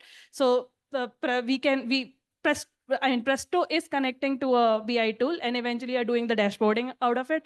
And then like as basically we can kind of do a lot of interactive query analysis with it. I mean, you run a lot of ad hoc query like within Presto, and kind of that gives you result like in milliseconds. That's what the kind of the main in memory, I would say, the engine feature is here. So yeah, that's pretty much what Presto is about. Okay, so I quickly want to kind of focus on a little bit of this part. So this is basically in the initially, I talked about the Presto 2.0, right? So the Presto, the initial Presto, it's written all in Java. So basically all the Presto coordinator and worker, whatever you see, like that deployment is eventually Presto Java. Now this Presto C++ is basically, we call it like Presto Simo and Presto 2.0. So what this is basically this, the goal of Presto Simo is this is a drop-in replacement for basically the Java workers. So like if you are kind of into this kind of the data, the like working on the data stuff, so the JVM is one of the, I would say, the overhead for any of the query engine, right? So this is where kind of Presto Simo kind of like stand out. So basically, what it is basically we saw the Presto has Presto coordinator, and eventually all the tasks are eventually executed on workers, right? So the Presto C++ is a drop-in replacement for those workers. So Presto C++ is kind of written on top of Velox, which is an open source library, again developed by kind of Meta and open sourced. So and so basically this is something basically this is fully written in C++. So now the new kind of I would say the setup would be you have the master in Java, but the worker in C++, right? So that's where the Presto Simo comes in. So this as I mentioned, this basically would be kind of helpful since it gives you the optimization for this vectorized execution and the runtime optimization. So this is where it makes your basically query execution little smoother, like better, and I would say faster than what we had earlier. So this is kind of this is an advancement to existing Presto to kind of have the same functionality, whatever we are doing with Presto, but make it more optimized, kind of to get better memory management and to kind of handle with these JVM GC overheads. So that's where basically Presto 2.0, which is like kind of Presto Simo, comes in.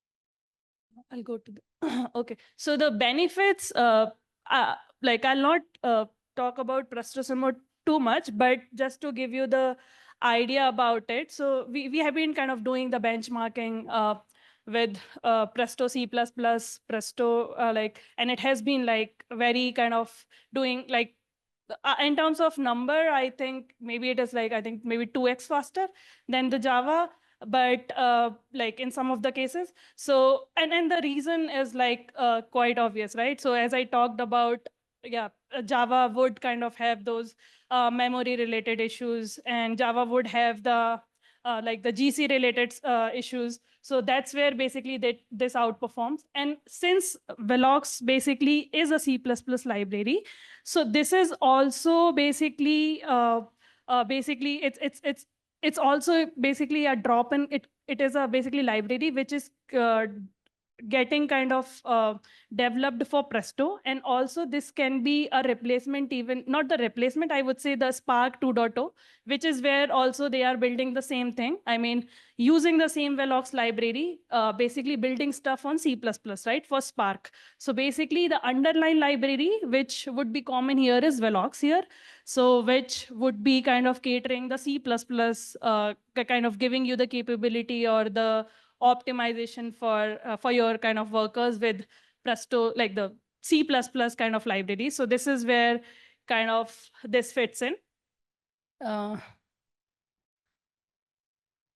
And also in terms of like the performance, I would say, yeah, we kind of have been doing even the performance with like we have been doing Presto Java and Presto C++ since we already have Java. So we have to kind of have everything better than that. So we have the results for it. And then we have been doing even the performance benchmarking even with kind of Trino, which we kind of, we know that's a fork from Presto. So Presto C++ is even performing even better even in there.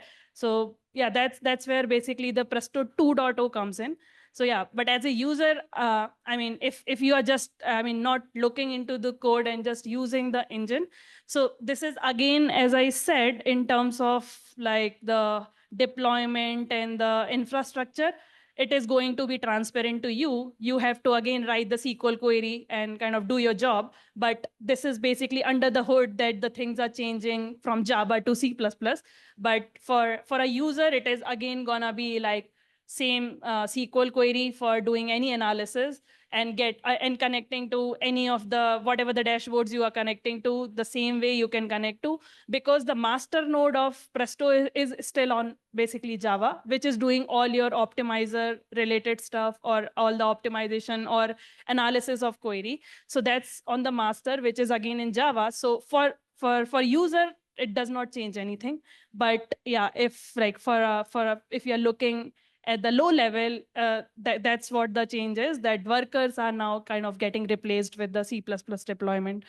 So I'll go for the next one. Yeah. So this is kind of the last part of my kind of slide. So basically I just want to kind of give you the like, like we have been building like kind of data platform and open lakehouse for some time. So just give you an overview how like in IBM, like how we are building the watsonx data, like we call it like watsonx data.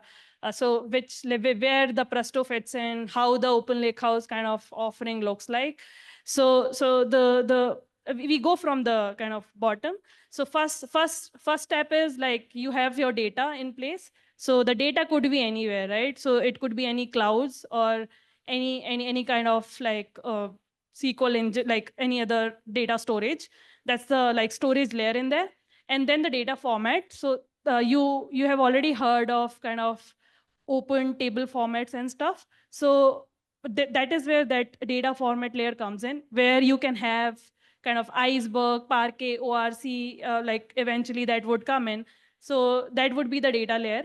And then like for any data platform that you're building, the most essential part is the metadata and the governance. So that's where the second layer fits in. So which is about like how do you kind of you should have some unified metadata, right? So that's where the metadata layer and the governance layer fits in. And then top of it, eventually what basically is essential for the user is the query engine. So which is where basically Presto and Spark or any other query engine fits in.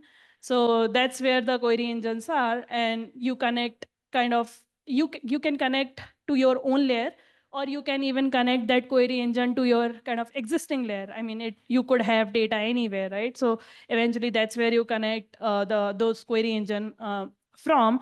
And eventually as a user, like all of this is transparent to you again, because eventually you are writing a SQL query and kind of getting your data out of it. You don't have to kind of do any other stuff in there. All of your metadata related or even the governance related kind of stuff is taken care. So that's how like one of the use case of like open lakehouse or the Presto looks like. But like I have my colleague Jalpreet with me, who will kind of give you a deep dive about when we say open lake house, like, yeah, it is going to be a little technical talk about Iceberg when we talk about, or the open lake house, like how like other solutions are or how it is built in. So he'll give you about the quick overview about the Iceberg and the open lake house. So yeah, over to you, Jalpreet. Yeah. Before that, if you have any questions about Presto or Presto Simo or Lakehouse, I can answer. I'll be here for some time, but yeah, if you have questions right now, I can answer. Otherwise, we can take it on like at the end as well. Yeah.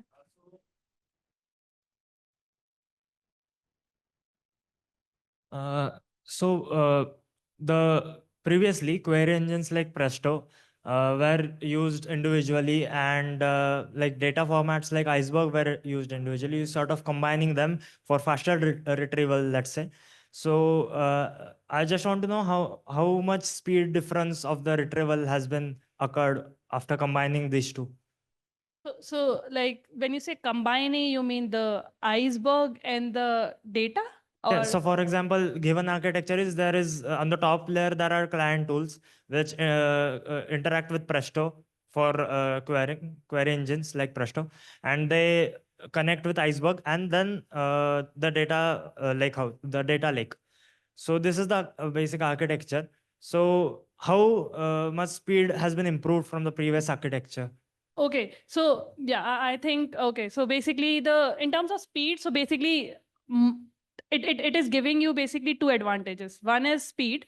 One is the basically the transactional or the capability with those formats. So the if you have heard of Iceberg, Iceberg is basically was kind of came into the picture basically to kind of speed up things by keeping the metadata in place, like you keep it with the Iceberg storage itself. And the other thing, it came into the picture because Hive cannot cater the like acid like compatibility or things like very smoothly. Like it has limitations in there. So which is where these kind of open table format comes in, right? To cater the warehouse kind of solutions in there. So in terms of speed, definitely it is basically the when I say like from Presto, we have Iceberg connector and even we have the Hive connector, the plain. So basically, Iceberg connector is definitely better in terms of number. I think it is around 50%. I think yeah, it is around 50% better. But the more to look in there is not just the performance; it's about the capability because. Iceberg is kind of catering everything for you, right? When I say the open lakehouse, that means it is catering the lakehouse capability and the warehouse capability. Hive cannot do that, right? So you want everything in place, and which is where Iceberg was developed. I mean, Iceberg or any open table format was developed. So more of basically the in terms of performance, Presto is a in-memory engine. It can kind of it is supposed to do kind of better in terms of performance with any lakehouse storage. But in terms of capability, yes, it can connect to Iceberg. It is performing better than like the Hive. But the main kind of, I would say, the lookout there is the capability which Iceberg is providing, and we are able to query it from the single place. So that's where it is. Thank you.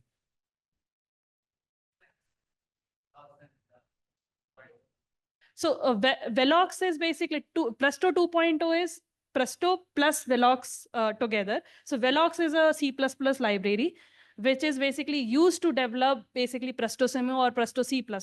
So basically using Velox, we are developing like the Presto C++.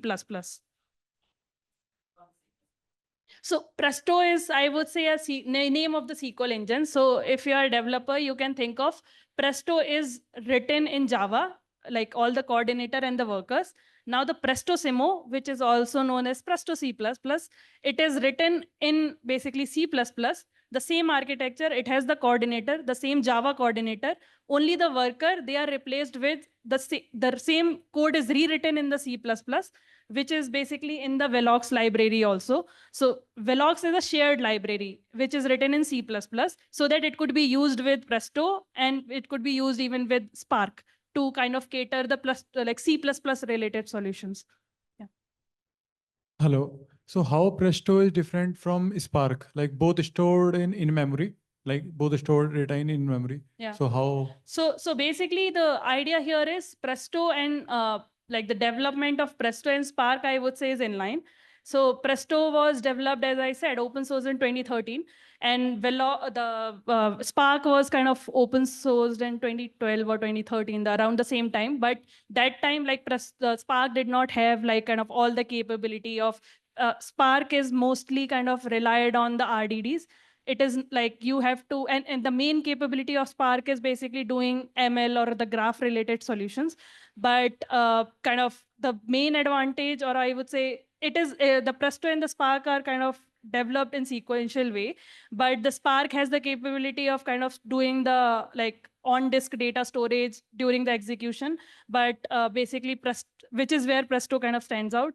It is a fully kind of in memory engine. It does not kind of do any like storage in between the query execution. So which is where when I said Presto kind of cater better capability for the data analytics use case and the ad hoc query. For the batch query, it may not be that performant, but I mean, if you want to use it, you can use it, but which is where it stands out from kind of Spark. Thank you. Can Yeah, you go maybe one I'll slide take the back? last question, then we can go to the next Can you one. go one slide back? One slide in back. So you said it's easier to operate at scale. So why is that the case? Easier at The first point specifically, in the last part, the first point, can you explain that? Reusable and Okay, so this is the reusable part is about the Velox library. So as I mentioned, basically Presto Simo, which is Presto C++, it is built on another like kind of a open source library, which is Velox and developed by Facebook. So currently we are using for Presto C++. So it is the same library, and there is a same kind of library, which is like this Velox. It is getting used for Spark C++ solution, which is I think called Gluten. So basically they are like in the Spark also we are developing the same solution with the C++ for the same kind of capability, right? Like removing the overhead of JVM and all those things. So when I say it is extensible, it is about what is written for the C++, which is Velox. Hello. Yeah. Hi. So I'll just start by introducing myself first. Yeah. So I'm Jalpreet, and I'm currently working at IBM as a staff software engineer. I have been in the data and AI space for last 7 years now, primarily focusing on developing and scaling like petabyte scale data lakes, building scalable data lakehouse platforms. So I started working at Walmart, where I worked on a petabyte scale data lake, helped scale it to more than 5,000 users, internal users. After which I joined a startup called Ahana Cloud, which was focused on developing a managed SQL query lakehouse, which was powered by Presto, which was later acquired by IBM. And I have been an active contributor for Presto for more than 5 years now. So yeah, that was about me. Uh, yeah. So I'll just give a brief overview of today's rest of the talk that we are doing. So I'm going to start with Presto and the Open Data Lakehouse by setting the context and explaining what a data lakehouse is and what are the common challenges that a data lakehouse solves.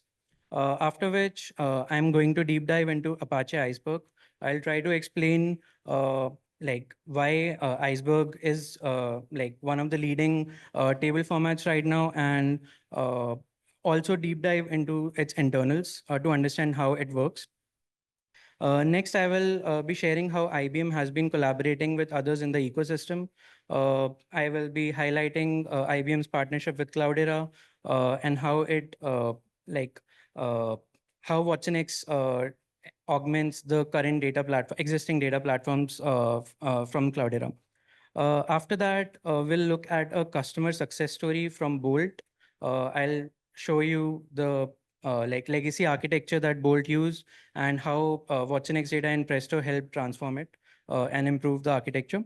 And finally, we'll wrap up by looking at some real-world usage examples from some of the leading enterprises in world, like Uber, Adobe, Meta, etc. Yeah, so I'll start with the actual talk. Yeah. Okay. So let me start by setting the context. So today, almost every organization in the world is facing something which is called a data chaos. Data is exploding from all directions, be it transactions, applications, sensors, logs, and every data, like all of the data, is going into different systems in different formats. Now, what this causes is a lot of challenges, like we are forming data silos across different business units. It is also leading to like very expensive infrastructure costs and like complexity in getting insights quickly. So traditionally, what data like enterprises did were to start using data warehouses.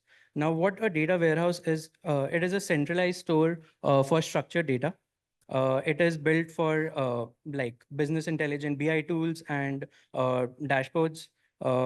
Then like it has inbuilt governance and good performance baked into it. But there are certain challenges that come with it. One of the major challenges that the schema is not easily like changeable. So if you want to like update the schema, you have to like in most of the cases, rewrite the entire data. And then most important like drawback of warehouses is that it is very costly due to the proprietary storage and compute that comes with it.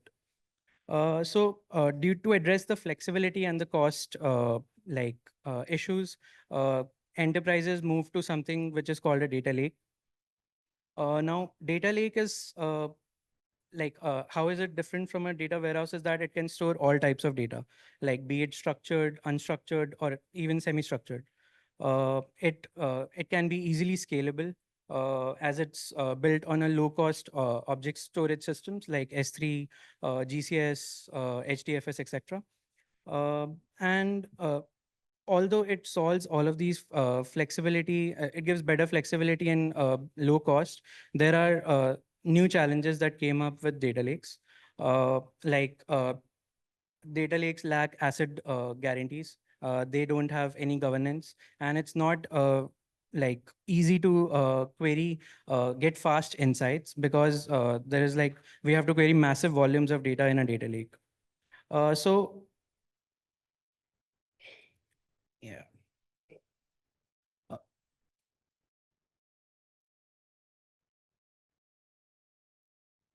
Yeah. So this is where enterprises started thinking differently, and we came up with a new evolution, which is basically open data lakehouse. We have seen the limitations of the traditional architectures, and now I will try to explain why an open data lakehouse helps solve all of those drawbacks that we have just discussed in the last slide. So if you see on the slide on the left-hand side, you can see that we have a data warehouse, which then moved to a data lake, and both of them converged into the open data lakehouse. So what exactly is this open data lakehouse? So it basically combines best of both the worlds. It will give you data warehouse-like features like asset transactions, governance, high performance, and along with that, it will also give you the flexibility that a data lake provides, like low cost and open formats. So in other words, you get warehouse grade features along with the flexibility and the scalability that a data lake also provides. So I will just give a brief overview of the principles that help in forming an open data lakehouse. So first is that it uses open table formats like Iceberg, Delta Lake, Hoodie, which bring in the asset transactions and governance on the data that is already present in your data lake. The second is that the compute and storage are both decoupled, so it's more flexible to scale your ecosystem. Both independently, the compute and the storage. There is no dependency on both of them. Then third is you can plug in any type of SQL query interface, SQL query analytics interface, like Presto, Spark, and you can directly query on the data that is present in your lake. And finally, one of the most important thing is that there is no vendor lock-in. You don't have you won't be logged into a single vendor because all of the things that are used are open technologies and they are community driven. So yeah. Second, yeah. Now that I've explained what is open data lakehouse, I will just go through the architecture, how open data lakehouse looks like and where does Presto fit in it. So if you look at this diagram, you will see that it has different layers.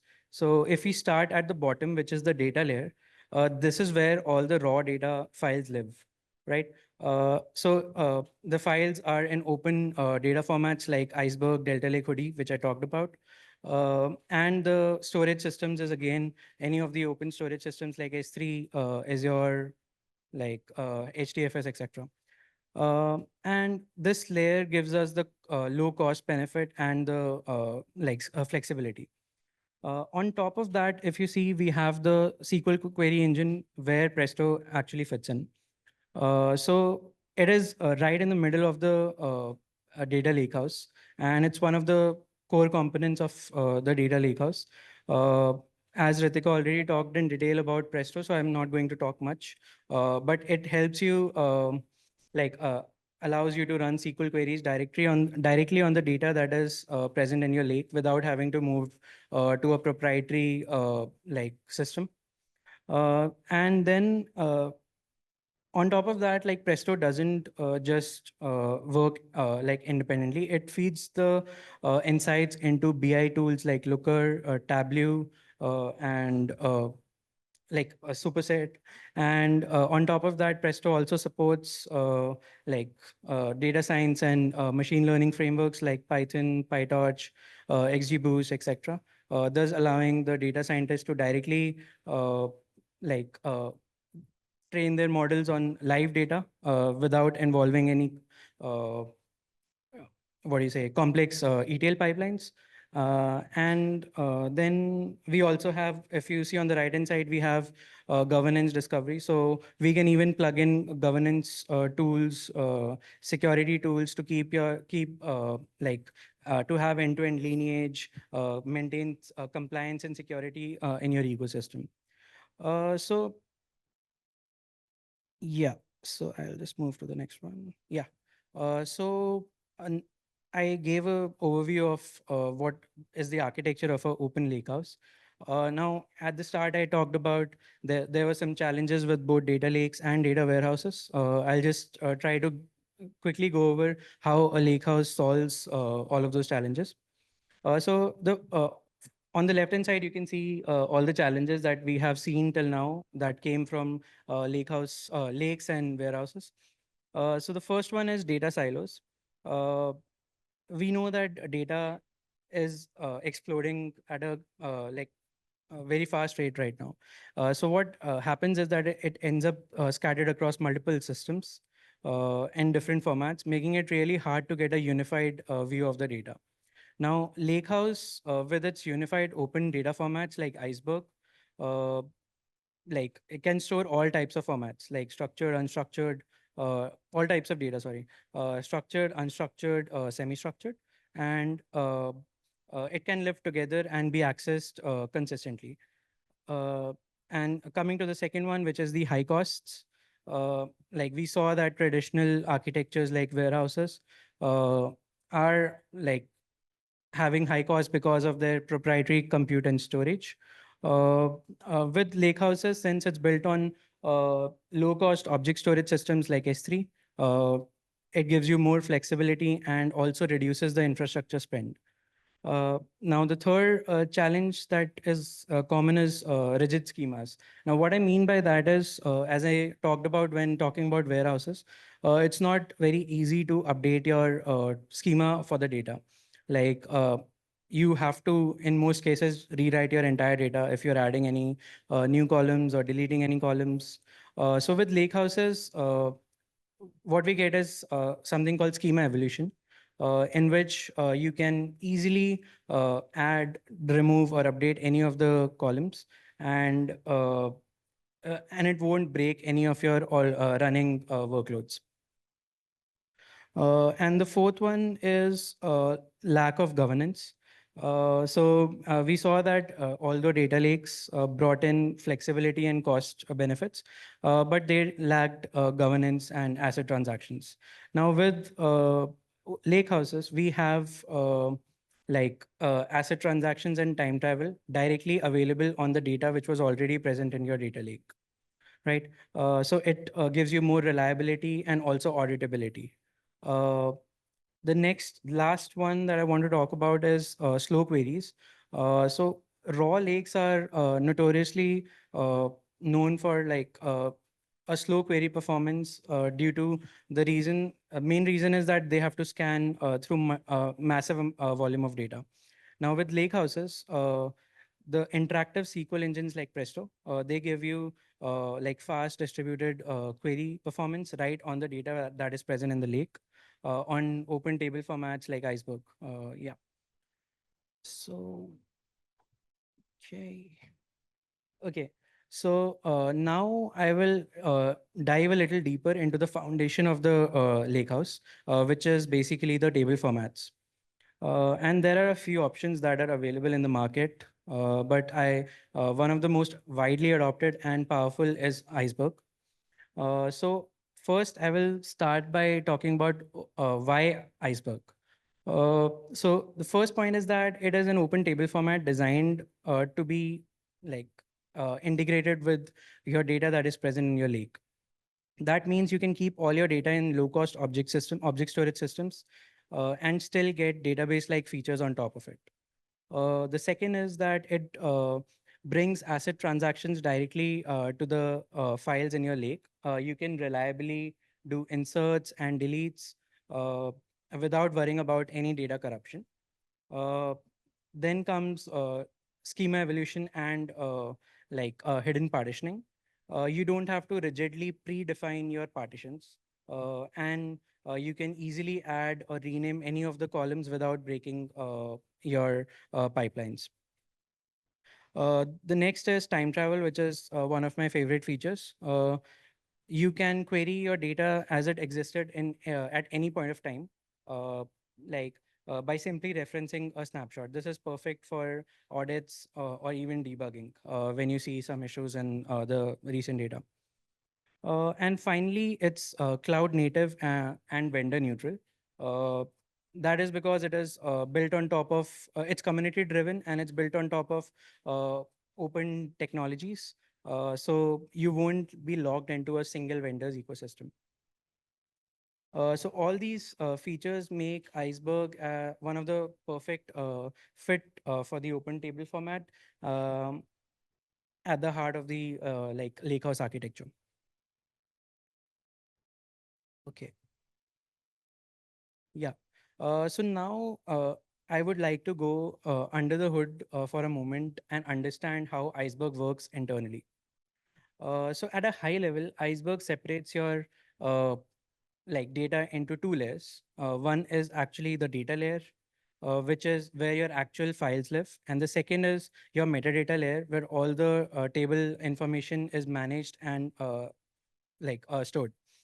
So I will just break down this step by step.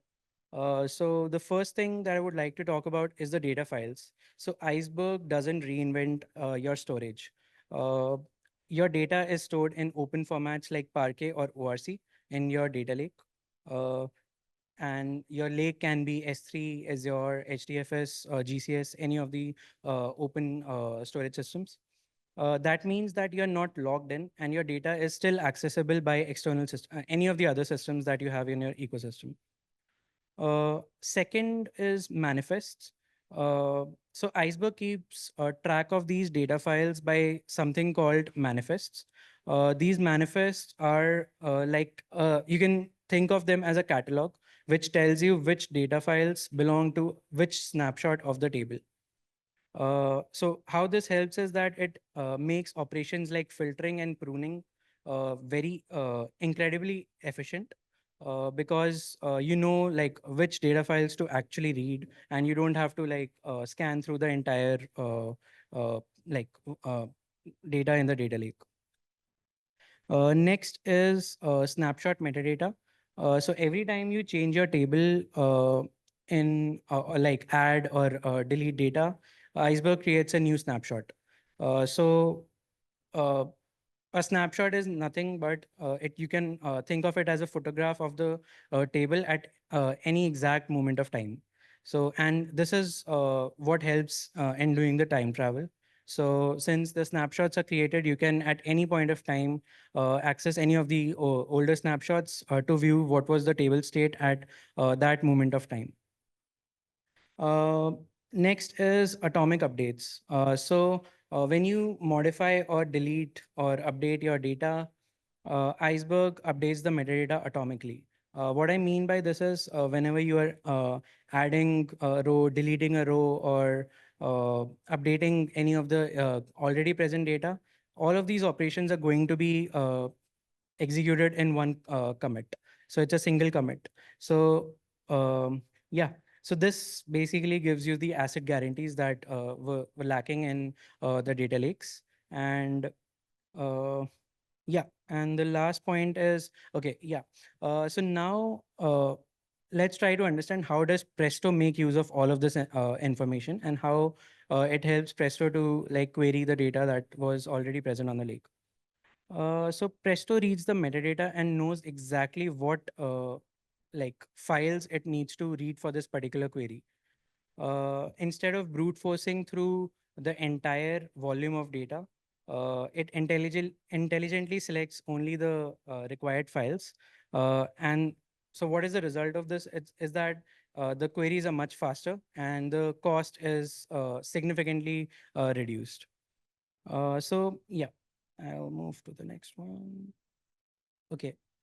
The next thing that I would like to now look at is how IBM and Cloudera uh, have worked together to augment the existing data platforms. So IBM and Cloudera have come together with a powerful joint offering.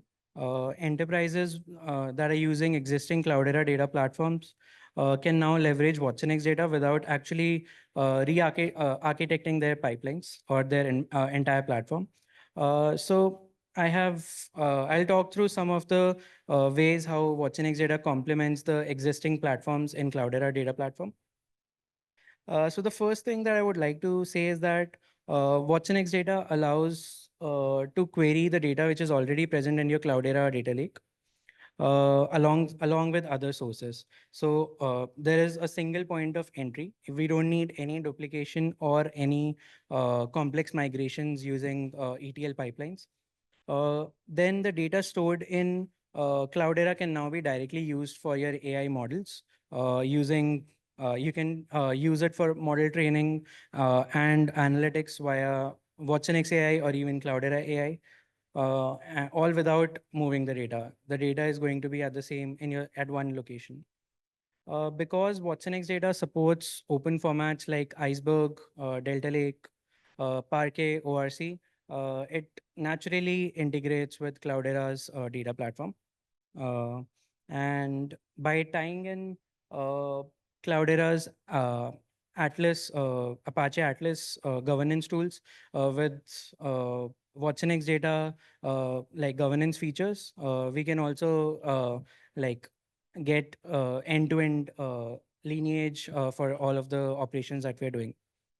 Now you can store your data cost effectively on your object storage, and we are still able to achieve all the warehouse like performance from with the help of watsonx data. Now, whether your data lives on-prem or it's on cloud or it's a mix of both, this integration helps you seamlessly access your data and manage it. So this partnership also demonstrates our IBM's like commitment to open technologies and open ecosystem. Okay. Yeah. So now that we have some idea of the lake houses, I will like to just look at a real world use case, a success story from one of our customers, Bolt, and just to understand the concepts that we have discussed till now better. So this slide basically shows you the legacy architecture that Bolt had before they. Okay, just before I talk about Bolt, I'll just give you a brief introduction on what the company is. So a Bolt is a ride-sharing app like Uber. It has over 100 million users across 45 countries in Eastern Europe and Africa. So it is mostly targeted in Eastern Europe and Africa. And now coming back to their legacy architecture.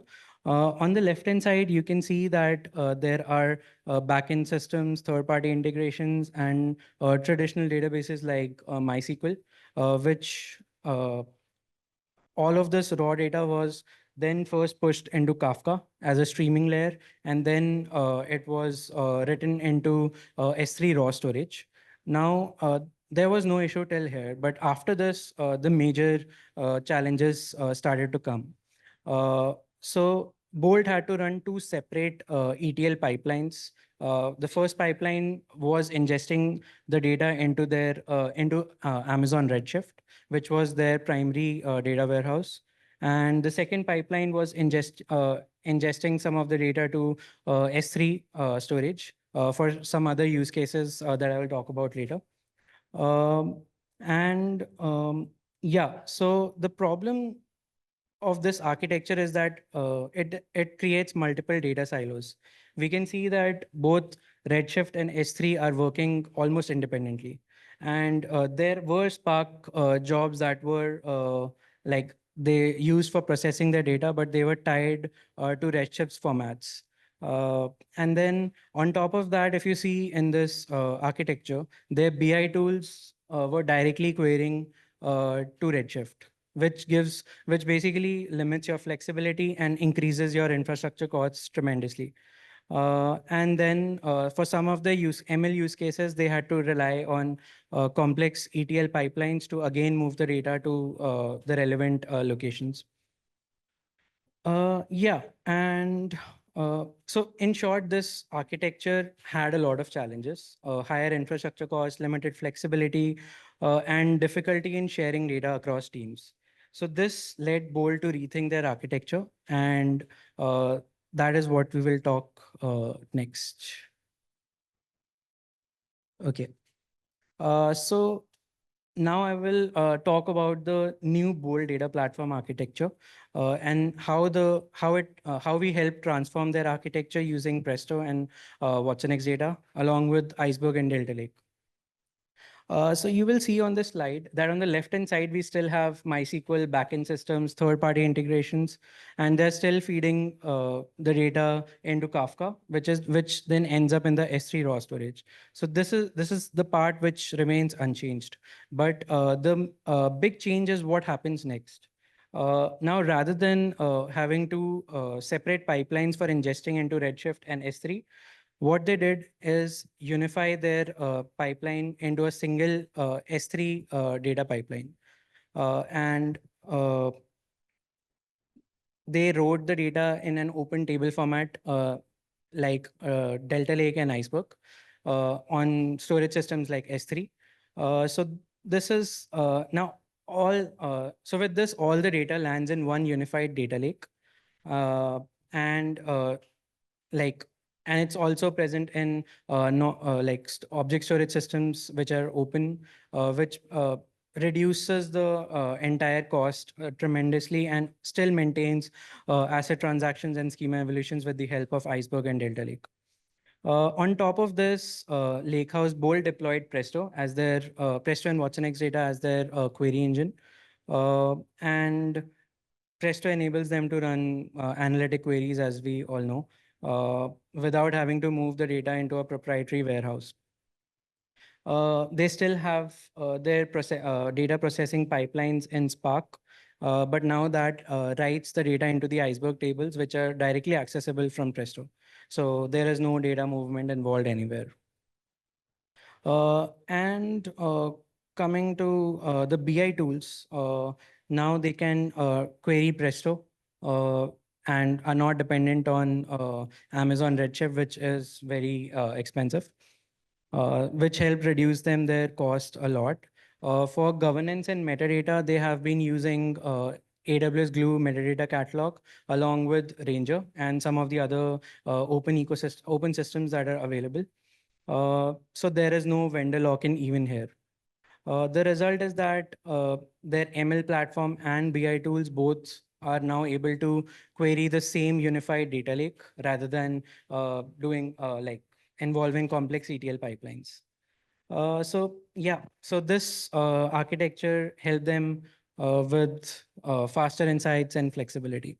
Okay, so I'll just quickly go over the final slide where I will just talk about how Presto is making an impact in the world. So Presto isn't just a niche engine.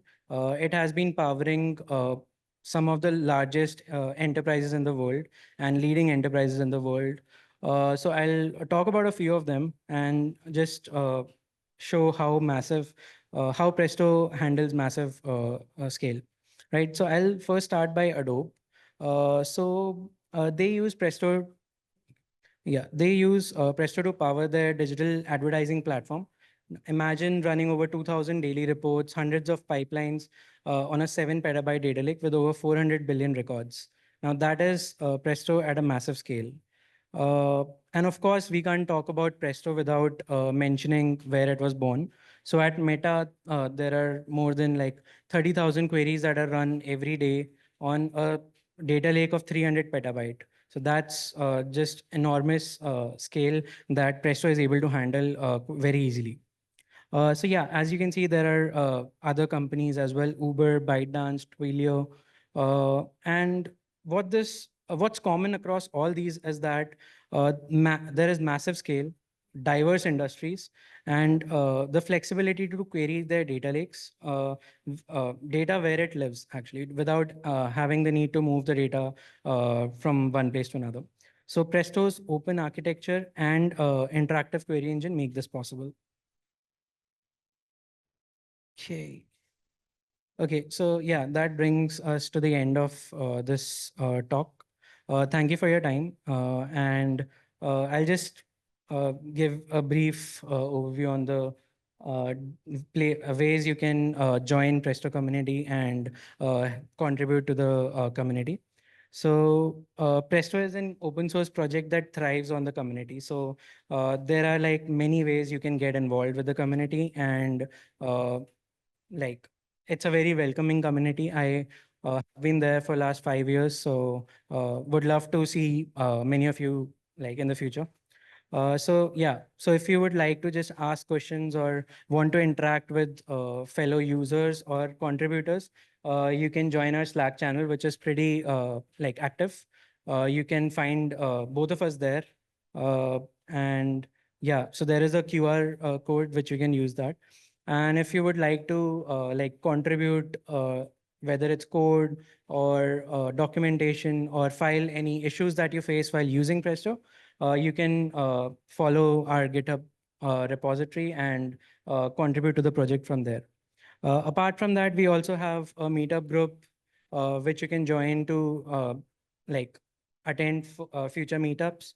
And like we have a global meetup group. So we have meetups happening everywhere across India, all over the world. And yeah, we also have some working groups. Like if you're interested in understanding what is the future roadmap of the open source community, and if you want to bring up some new uh, like features that you want to add to Presto, you can always join those working groups. And yeah. Yeah, and please follow us on LinkedIn for updates on news, events, and releases. Yeah. Yeah. Once again, thank you. Thank you for joining today. Thank you, Dalpreet. Any questions? Yeah. Any questions?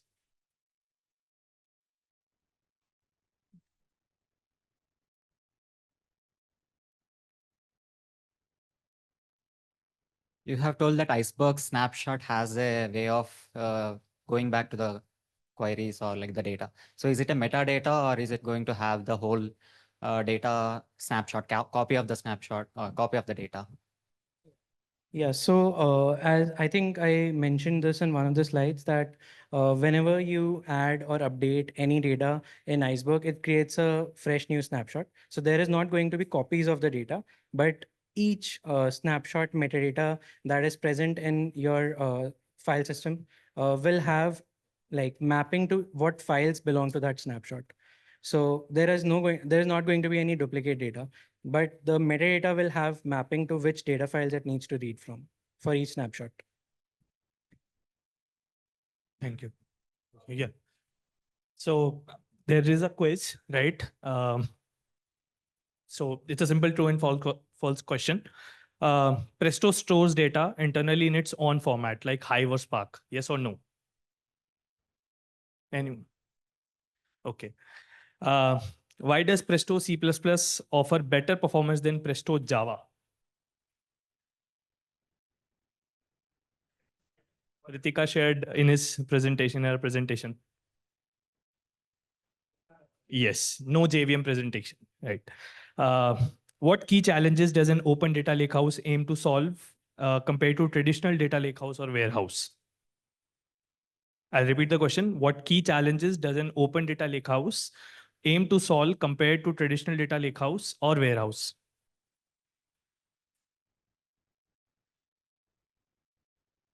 Okay. Anyone else? Yes. So it combines asset governance and performance of warehouses, right? So the final question, how does Iceberg avoid rewriting entire data set when schemas evolve? I'll repeat the question. How does Iceberg avoid rewriting entire data set when schemas evolve? Anyone else? Yeah, so through metadata based, yeah, through metadata based evolution schema, right? Okay, thank you. So, yeah, I think this red shirt. Kulpreet and Ritika for the great presentation. With this, we'll move to our next presentation, which is conducted by Yash Gulati. Please come.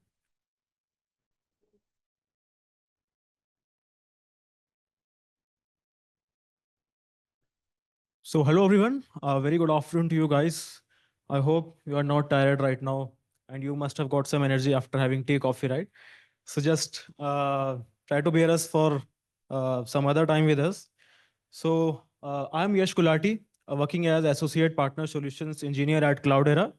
So today I will be presenting about overview of Cloudera and its platform, right? And specifically about Cloudera AI and what capabilities it brings as part of the platform, right?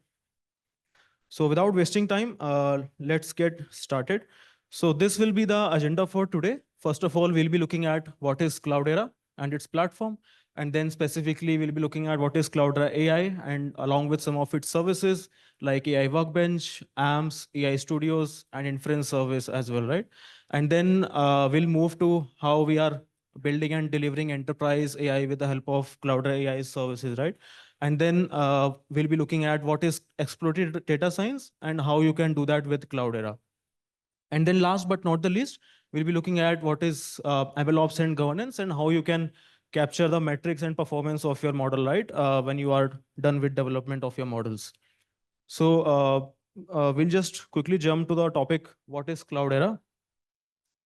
So I think till now you must be familiar with the platform, right? As Venkat in the initial session showed this diagram. So I'll not go much deep into it, but just a little brief overview of it.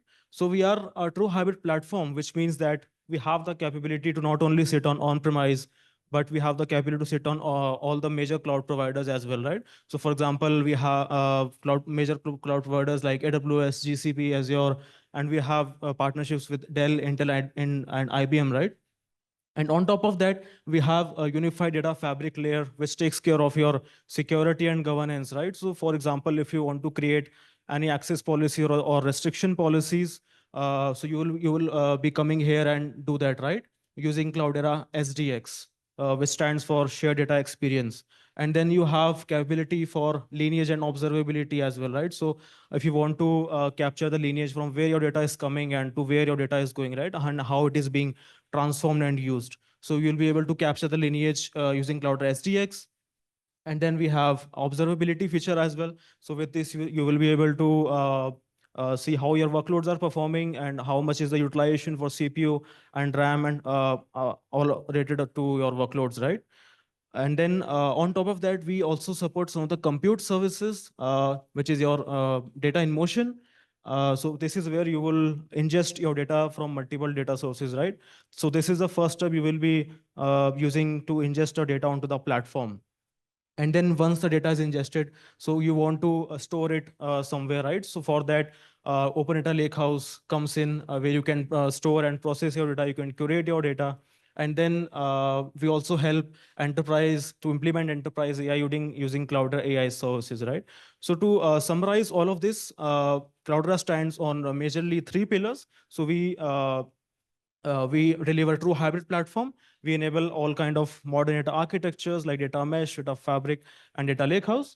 And then we also help organizations to accelerate their enterprise journey, right?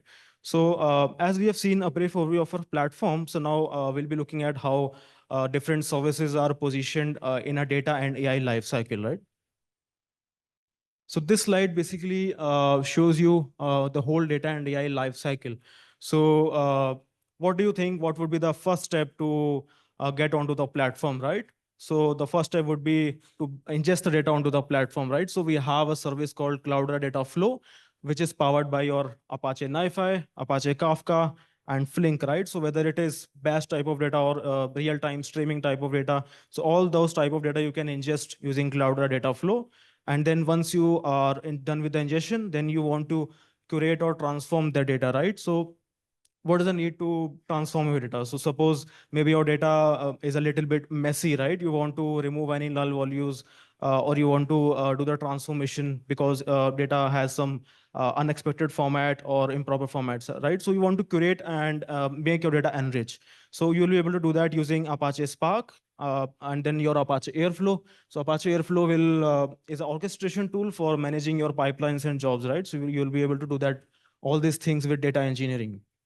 And then once you have your enriched data, so you want to store your data somewhere, right? So now where data warehouse comes in. So you can do the analytics on top of that data. You can use SQL queries to make to the analytics, right? Using engines like Hive, Impala, and also Apache Kudu. And then all your data now is stored and is already into the system. Now you want to make that data serve to different AI models or customer-facing applications, right? So you'll be able to do that using operational database. So you have something called Apache HBase, which you'll use to store your real-time data, right? So any queries that would be coming in real time so that you can handle with Apache HBase. On top of that, you have Apache Phoenix, which is a kind of SQL layer. So all your queries will be handled using Apache Phoenix. And then you have ready to serve your model to serve your data to the models, right? So when you are building AI applications or models, so you want data to be trained on that to use to train that model, right? So you have machine learning and AI service for that. And underpinned all of this, we have something called Cloudera SDX, which takes care of your security governance using open source tools like Apache Ranger, Apache Atlas, and we have something called Nox as well, which takes care of your authentication and authorization, right? And one of the main point here is that you can do all of this on any of the infrastructure, right? Whether it is cloud infrastructure and whether you want to do it on premises. So the main focus area for today ours is Cloudera AI. So I'll be going deep dive into what Cloudera AI and what are its capabilities. So what is Cloudera AI? So before getting into what is Cloudera AI, so I just wanted to highlight the importance of data in the enterprise AI, right? So currently on the screen, you will be able to see that we have very less amount of data available to train your LLM or model, right? So what could be the reason for that? So the reason could be that many organizations currently some organizations like have their data scattered onto different storages, right? And they might be facing data silos. So they have very less amount of data to train your models. So if you will train your models using scattered data, right? So your insights would not be as expected as you want, right? It will not be able to behave properly or with good accuracy.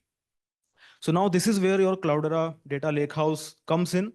So with Cloudera Data Lakehouse, you can ingest all type of your data, whether it is structured, unstructured, or semi-structured, right? Using an open table format, which is called as Iceberg tables. So once you have all of your data using Open Data Lakehouse, and then now if you will train your LLM or language or model with this huge amount of data, right? So now the model's accuracy would be much better than the previous one, right? So this is where the data plays an important role in implementing your enterprise AI, right? And now I will show you a brief overview of our Cloudera AI ecosystem, right? I think you have seen this slide previously as well. I'll just touch upon each component, what it is responsible for. So at the top, you can see AI applications and agents, right? So this is where Cloudera AI application would be running. So an example could be ChatGPT, right? So all of you would be using ChatGPT with different purposes. So this is where your AI application would be running, and which is powered by your two major components, which is AI Workbench, which is used for developing your models. This is where a data scientist or a developer would be writing Python or R code, any language, using any language He will be writing the code to generate them or develop the model, right? And then Cloudera also helps you to deploy that model, which will be used by AI inference service. So this will help you to deploy a model at scale. And then you want to store your model to somewhere like a catalog, right? So this is where AI registry comes in. So this is where you will store your models, different kind of versions of your models. And if you want to collaborate with someone else, you can store your model in AI registry, and then someone else can pull this model and use that model that you have developed. And in the center, you can see there is a real-time open data lakehouse, right? This is where your all of the data will be stored and which you can use to train your models in AI Workbench when you are developing, right? And we don't do it alone because we have integrated with a lot of open source frameworks and tools, right? So at the back end, you can use any type of models, whether it is open source, whether it is closed source. So for example, you have a Gemini, Anthropic, Cohere, Mistral, and Amazon Bedrock as well, right? And in terms of frameworks, you have CrewEye, Hugging Face, and LangChain. So you can use any type of model you want to according to your choice, right? And then as we don't have any vector DB integrated with our platform, so you can integrate any third-party vector DB, for example, Pinecone, Vivid, Milvus, Solar, right? So you might have a use case where you want to store your vector embeddings in a vector DB, right? And then you want to do semantic search on top of that. So this is where you will be able to do that. And at the bottom, you can see that you can do all of this on any type of infrastructure, whether it is cloud or on-premises. So now, like as we have seen different components involved in an AI ecosystem, right? So now we will just move to like how Cloudera empowers you to build AI applications with Cloudera, and how you can then run AI applications with Cloudera, and how Cloudera is infusing AI into all of its products, right? So specifically, we will be looking at how you can build AI applications with Cloudera. So this is basically an MLOps life cycle, which is showing main component that is Cloudera AI Workbench that we saw in the previous ecosystem slide, right? So this is basically a data science platform or an environment you get where you can develop your models, right? So this is where you can train your models, you can fine tune your models, and you can do also prompt engineering on top of that. And once your model is developed, so you would like to package it package that model to deploy, right? So this is where only you will develop your model. For the deployment, we'll be seeing how you can develop in the further slides, right? And now Cloudera also supports you building your AI applications from a high code to low code spectrum, right? So at the high code side, you have your notebooks or Jupyter notebooks, like where you can develop or write code, right? And then you have something called AMS. So AMS stands for Accelerators for Machine Learning Projects. So we'll be looking at what it is in detail. And then you have AI Studios. So this is where it is a kind of low code, no code tool, right? So which is specifically made for Gen AI builders. So now we'll be seeing the architecture of AI Workbench, right? So we talked about notebook, right? Jupyter notebook, where you will be able to write your code to build your model. So all this notebook and this thing comes under your AI Workbench, right? So the AI Workbench is kind of a data science and ML Workbench environment, right?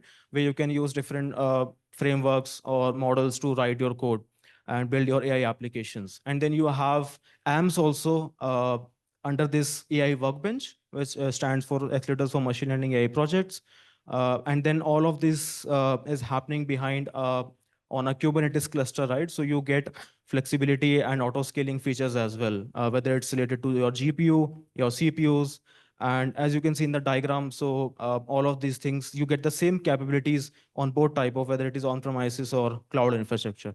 So how you will be able to manage your workloads, right? So suppose if your workloads are running on-premise in Cloudera AI, and in future, you want that some of your jobs or related to AI that should be running on cloud, because you are now left with no space or compute left, right? So you will be able to do that with Cloudera control plane. So this control plane, with this control plane, you can manage both these environments, and you can shift your workloads from one environment to another.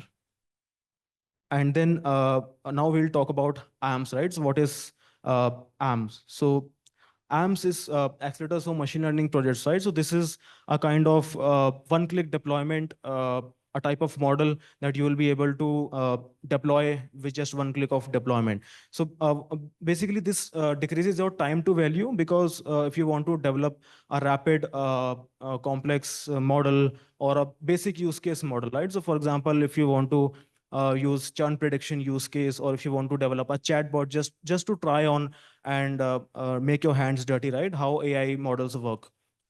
This is a ready to use AI models that you can use with just one click of deployment. So Cloudera provides you three categories of AMs that we have. So first is the exclusive, you will get exclusive access to Cloudera AMs, which is like made by experts and AI engineers in Cloudera.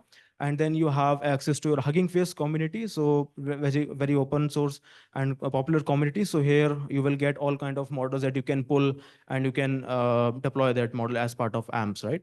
And then your growing community. So we can build AMPS, or we can build models, and then if you want to push it to community so that everyone can use it, right? And then you also maybe want to pull someone's model if it is available on community. So you can do that using this AMPS within AI Workbench. And then this is one of the example, which is LLM chatbot augmented with your enterprise data, right? So just wanted to highlight an importance of AMPS here. So suppose if you wanted to start a basic use case of implementing a chatbot, right? So you want to follow, you will be able to follow like multiple steps. So first is you're bringing your data, and then you might also need GPUs to deploy your model. And then you might also want to run some kind of jobs, right, to train your model and then deploy your model. So instead of following these manual steps, so this AMP removes all these manual steps, and it is an automated way of deploying your model. So all these steps that you can see on screen, right? GPU availability, your installed learning dependencies that you have with your model, and then creating any jobs to pre-train your model. So all these steps your AMP would do, and within a minutes, with one click of deployment, your AMP model would be ready, and you can play around with your chatbot. And also, if you want to customize this AMP according to your requirements, right? So you'll be able to do that. And then as part of building AI applications, right? So we have something called AI Studios as well, which stands on your low code side, which is specifically made for Gen AI builders, right? So this slide basically shows you what is AI Studios and what are different types of AI Studios available with us. So as I told you, this is a low code, no code tool, right? So if you are a fresher, or if you want to just quickly start building your AI applications, so you will be able to do that with AI Studios. So we have 4 kinds of studios available here, right? So first one is your RAG Studio. So if you want to build retrieval augmented generation graphs, so you'll be able to do that with RAG Studio. And if you have any pre-trained model and you want to fine tune that model, and you want to customize according to your enterprise data, right? Be it your documents or PDFs, and you want to train it using your knowledge base. So you will be able to do that with fine tuning studio. And then comes synthetic data studio, which is mainly responsible for generating your dummy or type of data, right? So for example, if you want to train your model and you have very less amount of data available, and you want a huge amount of data to be generated, so you can do that using synthetic data studio.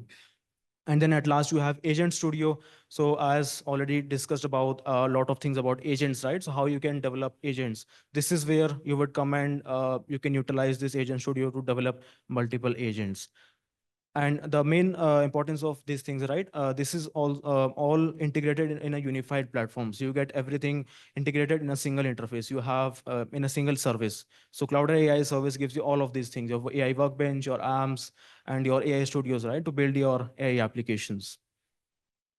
And now we have seen how we are building applications, right? So now you want to run your applications once your model is developed. So how we can run or deploy AI applications using Cloudera AI service, right?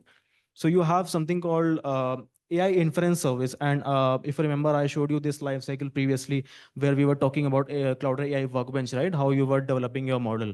So now if you want to deploy your model, so this is where your Cloudera AI inference service comes in, which before deploying, so if you want to store your model somewhere, right? So this is where your model registry comes in, which works in both hybrid kind of infrastructure. And then for model serving, you will be using Cloudera AI inference to deploy. and then your AI applications would be able to interact with your models. And we have an inbuilt capability of monitoring also, right? So you'll be able to capture metrics of your models, how your model is performing, and what is the accuracy of your model, right? Whether you need to retrain your model and whether you need to train your model more further with a good amount of data, right? And then this slide basically shows a whole architecture that we all talked about, right? So it starts in the left with your Cloudera AI Workbench. Here you are developing your models, and then you are moving to production for deploying your models using Cloudera AI Inference Service. And we also integrate with NVIDIA NIM microservices, which basically enhance your deployment speed, and it also takes care of your GPU required for that model, right? So everything is running behind a Kubernetes cluster. So it also gives you a feature of auto scaling and scalability as well, right? And then you have inbuilt capability of monitoring as we discussed. And then all of these things are underpinned by your enterprise security and governance. So you can develop and deploy your models at scale without worrying about your security and governance. And then underneath it has Cloudera AI registry where all your models are stored, be it open source, closed source models. If you want to develop your model as well, you can do that. And if you want to use any pre-built training model, then you can use that from Cloudera AI registry. And then these are all your use cases, right? So once your model is deployed, so you want your AI applications to interact with your model and get the response based on that request, right? And then you can also develop agentic workflows where your agents might be contacting or sending requests to models. And then we have something called Cloudera AI assistants as well. So we'll be talking about it in the further slides. So now we have seen how you are building and how you are running AI applications, right? So now we will be looking at how Cloudera is infusing AI into all of its products. So these are the three categories or tools that we have. So before moving into these tools, right? So for example, if you might want to write a query based on a data or based on the task you got, right? And if you don't know much expertise in writing the queries, and you, for example, you might do a mistake in writing the query. So this is where your SQL AI assistant comes in, right? So this AI assistant will be able to help you to debug your query or enhance your query. You can write using SQL AI assistant. And then you have something called BI chatbot, right? So suppose I'm a fresher and I don't know how to build complex dashboards, right? To analyze your data or to do the data analytics. And my manager asked me to, yes, develop this or build this dashboard. So how I will be able to do it? So I will go and utilize this BI chatbot, right? So I will go to data visualization service where I will just give a prompt using natural language. So it also works with your natural language processing. So with just natural language, you will give your prompt that this is the data and I want to build dashboard using this and this metrics. And it will able to generate different dashboards for you to do the analysis, right? So this is where your BI chatbot helps you.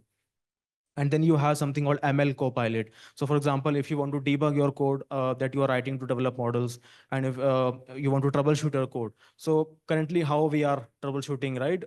You go to Stack Overflow or Google, or we use ChatGPT. But due to the security of our code, you can't copy paste everything in ChatGPT, right?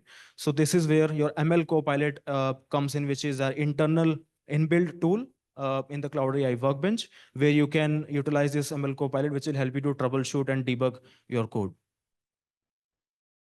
And then now we'll be looking at how we are building and delivering enterprise AI with an example use case.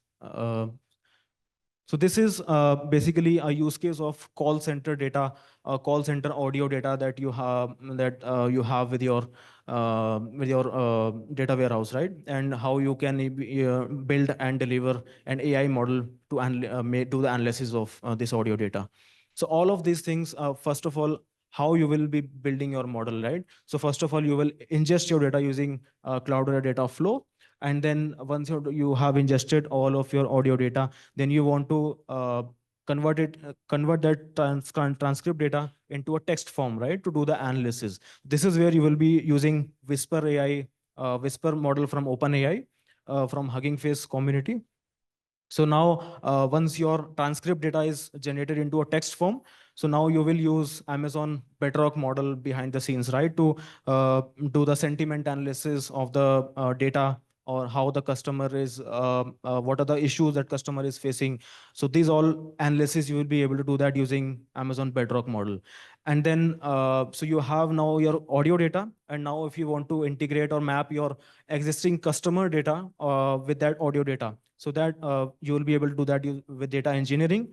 And then once you have all of these things ready, and now you want to do the semantic search in that data. And for that purpose, you would require a Pinecone or VectorDB, right? So you'll be able to do that with Pinecone. And all your data would be stored in a kind of vector embeddings. And then you want to do a SQL query for the analysis, or you want to run many queries on top of that data, right? Or you want to use semantic search. So you'll be able to do that with data warehouse, because now all of your data is stored in data warehouse. And with Cloudera AI features as well, you can do analysis on top of that data. And then we have something called explorative data science. So what is explorative data science? So suppose you have a raw amount of, a huge amount of data, right? And you want to know what kind of data it is. And you want to know the trends and patterns out of that data, and what is the format of the data, how that data is useful for you, right? So this is where explorative data analysis comes in. So this slide basically shows you how a data scientist will be using to do the exploratory data analysis, right? So suppose our data scientist want to do a exploratory data analysis, and he is doing without a Lakehouse or without Cloudera. So how it will be? So suppose, first of all, it will set up a Jupyter notebook, and it will configure the runtime environment, be it Python or Spark, right? And then it also needs to manage the dependencies as well. So this is your first step. Like you will interact with your development interface. You will write code to analyze your data. And then for the data discovery, so the data scientist will need to write a boilerplate code to make a connection to Spark or warehouse, right, where your data is stored. So again, he needs to write code to interact with your warehouse. And then for SQL-based profiling, right, to running your queries to analyze data, again, he needs to write boilerplate code to write SQL queries. And then again, might need to switch to different warehouse tool. And then for visual exploration, right, to do the analysis based on visuals. So again, the data scientists would need to switch to different visualization tool.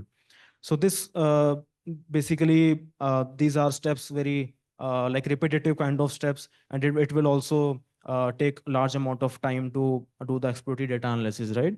And then now if you do this all steps with Cloudera, right? So it will reduce most of your steps, because Cloudera provides a unified view of your data and unified platform, right? So with just Cloudera AI service, you will just initiate a CI project session, and which will then which you will now run integrated notebooks to run your code and analyze your data, right?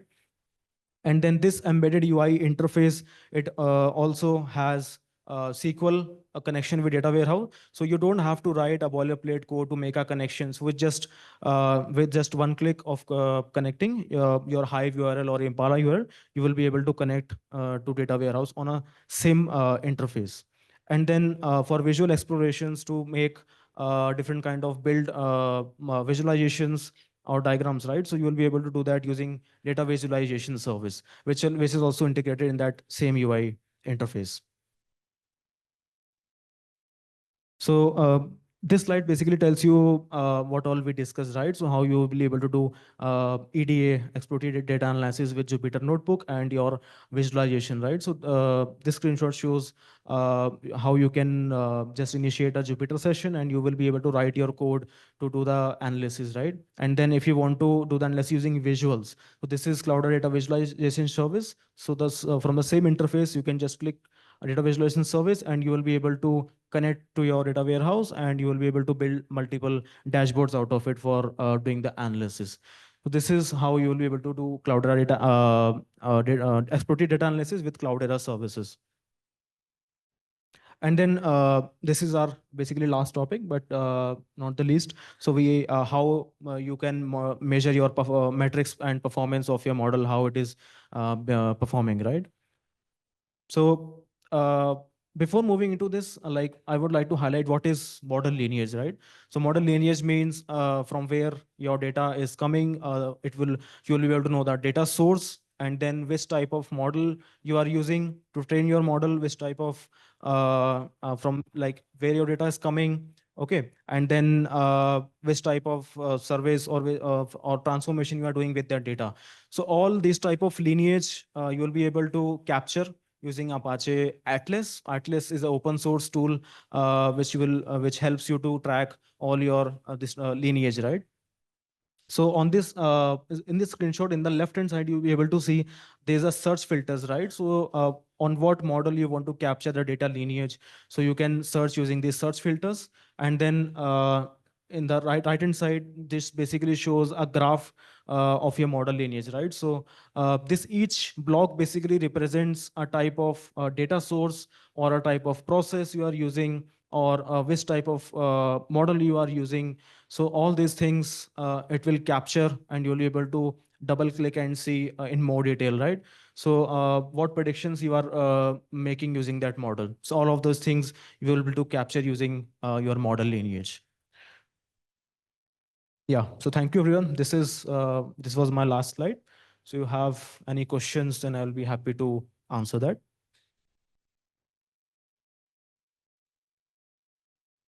Yeah.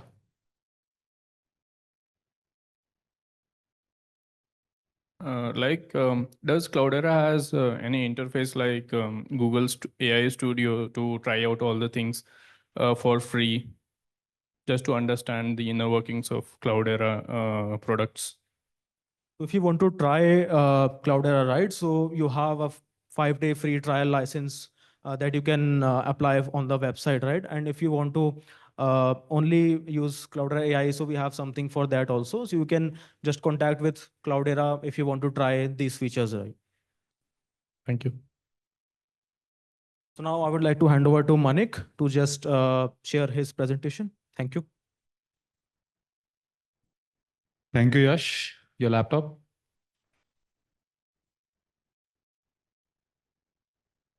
All right, I'll quickly share my screen.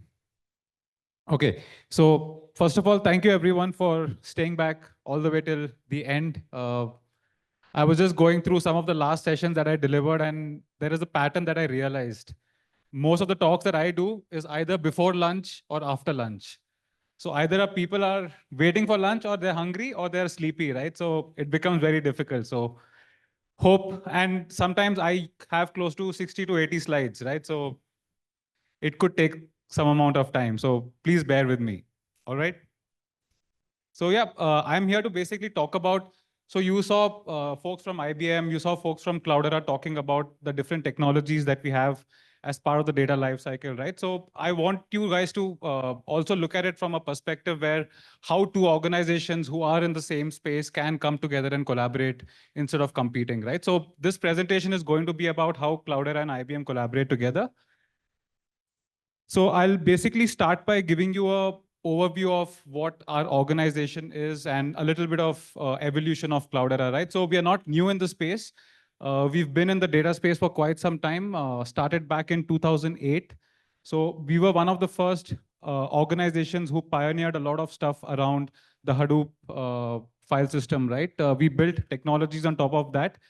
Hortonworks at the same time was doing the same stuff, building different kind of capabilities, but on the same technical stack at the bottom, right? So instead of, again, competing, we decided it would be better to collaborate. Both the organizations came together, and now we don't have Hortonworks anymore. We only have something called Cloudera, right? So that's what we are left with. And with this merger, a lot changed within our product suite. Initially, we were an only on-premise deployment software, but with the merger, we now have the capability to go hybrid, right? So you saw Yash talking about the hybrid. So that is something that came up after we sort of merged with Hortonworks, right? So we can now kind of deliver a hybrid data platform, and our platform is sort of well poised to take on any of your modern data architectures, right? I'm not going to get into a lot of technicals. You guys have already heard a lot of technical details. So we are well poised to solve problems around lakehouses, around data fabric, around data mesh. So all of this can be realized on top of our platform. And you would have also seen generative AI being the one of the biggest buzzwords in the market now. So since we started back in 2008, we are not an old company. We don't have old tech stack with us, right? We have full capability to solve use cases around generative AI as well. So this is a rundown of where our organization is coming from and where we are kind of headed. And this slide basically talks about our partnership with IBM, right? So we've been working with IBM for quite some time now. So back in 2017, even before the merger. So both these organizations were closely working with IBM, and this is how we collaborate with them, right? So all of the different services that IBM have can run on top of our platform, and we can also sort of integrate services that IBM have to use some of the gaps that might be there in our product, right? And we will see how we do that. So a familiar slide, Yash spoke about all the different data life cycles that Cloudera can solve, right? So you can look at all of these circles and look at the amount of technologies that we are dealing with here, right? The open source technologies that we are dealing with here. The power that Cloudera brings to enterprises is that the way we help organizations work with this in a seamless fashion, right? So I've been from a data engineering background, and I kind of know the pain of going and setting up Spark or going and setting up NiFi and making sure they can talk to each other and work in an efficient way, right? So that's the problem that we are trying to solve, right? So we are trying to present all of these technologies in a way that they are more self-serving in nature, right? So as a data engineer, any data engineers in the house? Yeah. So as a data engineer, you would know, right? So for example, if you write a Spark job, you would do a Spark submit. Then you would have to go and look at the driver logs in one place, the executor logs in another place, and a whole lot of things, right? So how we can bring and make it easier for a data engineer to do their development, that's what we are trying to solve with these data services. So we have data services for all of these stages, and all these technologies is something that we are providing under the hood, right? So Cloudera provides support for all these different technologies that are listed here. So this is the life cycle with Cloudera, right? So how will it look with Cloudera plus IBM? So if you look at this slide, yeah.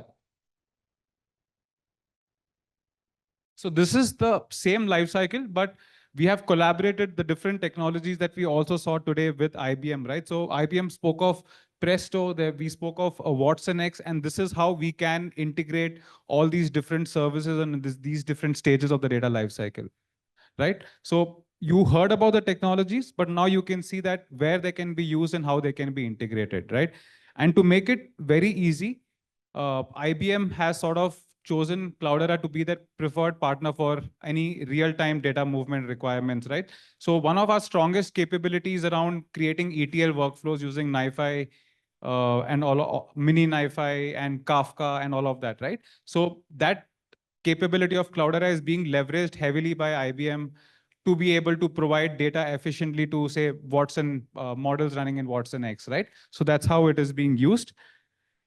And that is one of the first ways. So the Cloudera data flow service sort of can be used to make request to a model that sits within Watson X, right? Or it can also provide data for Watson X to fine tune their own models, right? So this is one way in which we kind of collaborate.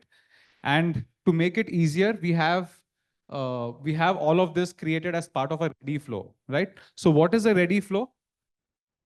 As part of our ETL Cloudera data flow, we provide maybe a set of catalog of readily available flows, right?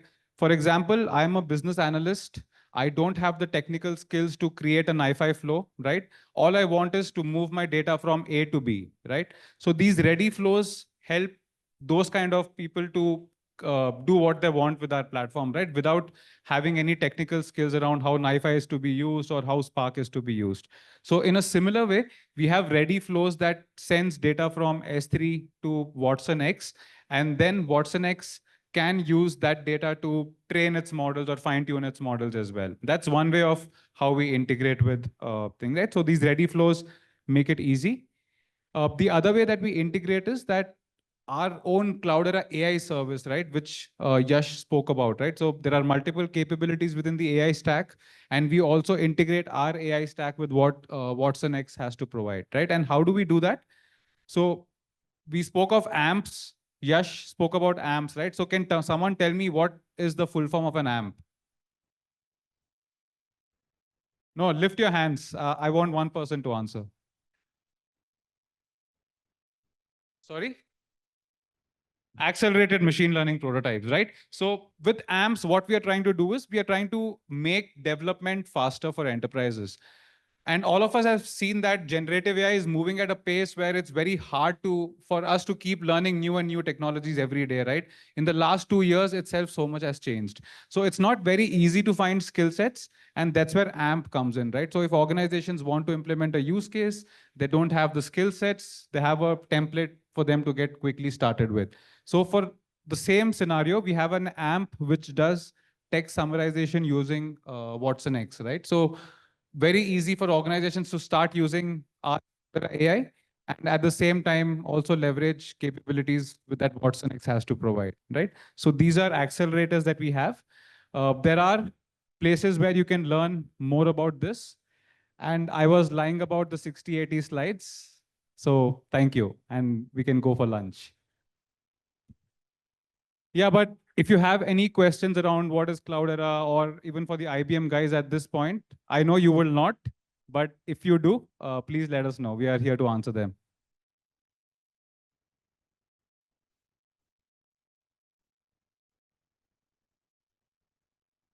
Have a question? You have a question? Cloudera is a separate entity or it is a combined with IBM? Okay, it's merged with IBM or it is a separate entity? So Cloudera and IBM are two separate entities. What we spoke about here is how we partner together, right? So in a lot of spaces, a lot of different companies are competing in the same technology, but we also collaborate at a very big scale, right? So consider a scenario where a big organization is running some parts of it in IBM, right? Because they're comfortable with that stack. There's another team who's more comfortable working with Cloudera, right? And how can you bring both these within a single organization, right? So that's where we kind of integrate. So two separate entities, but bringing together their capabilities. Yeah, thanks.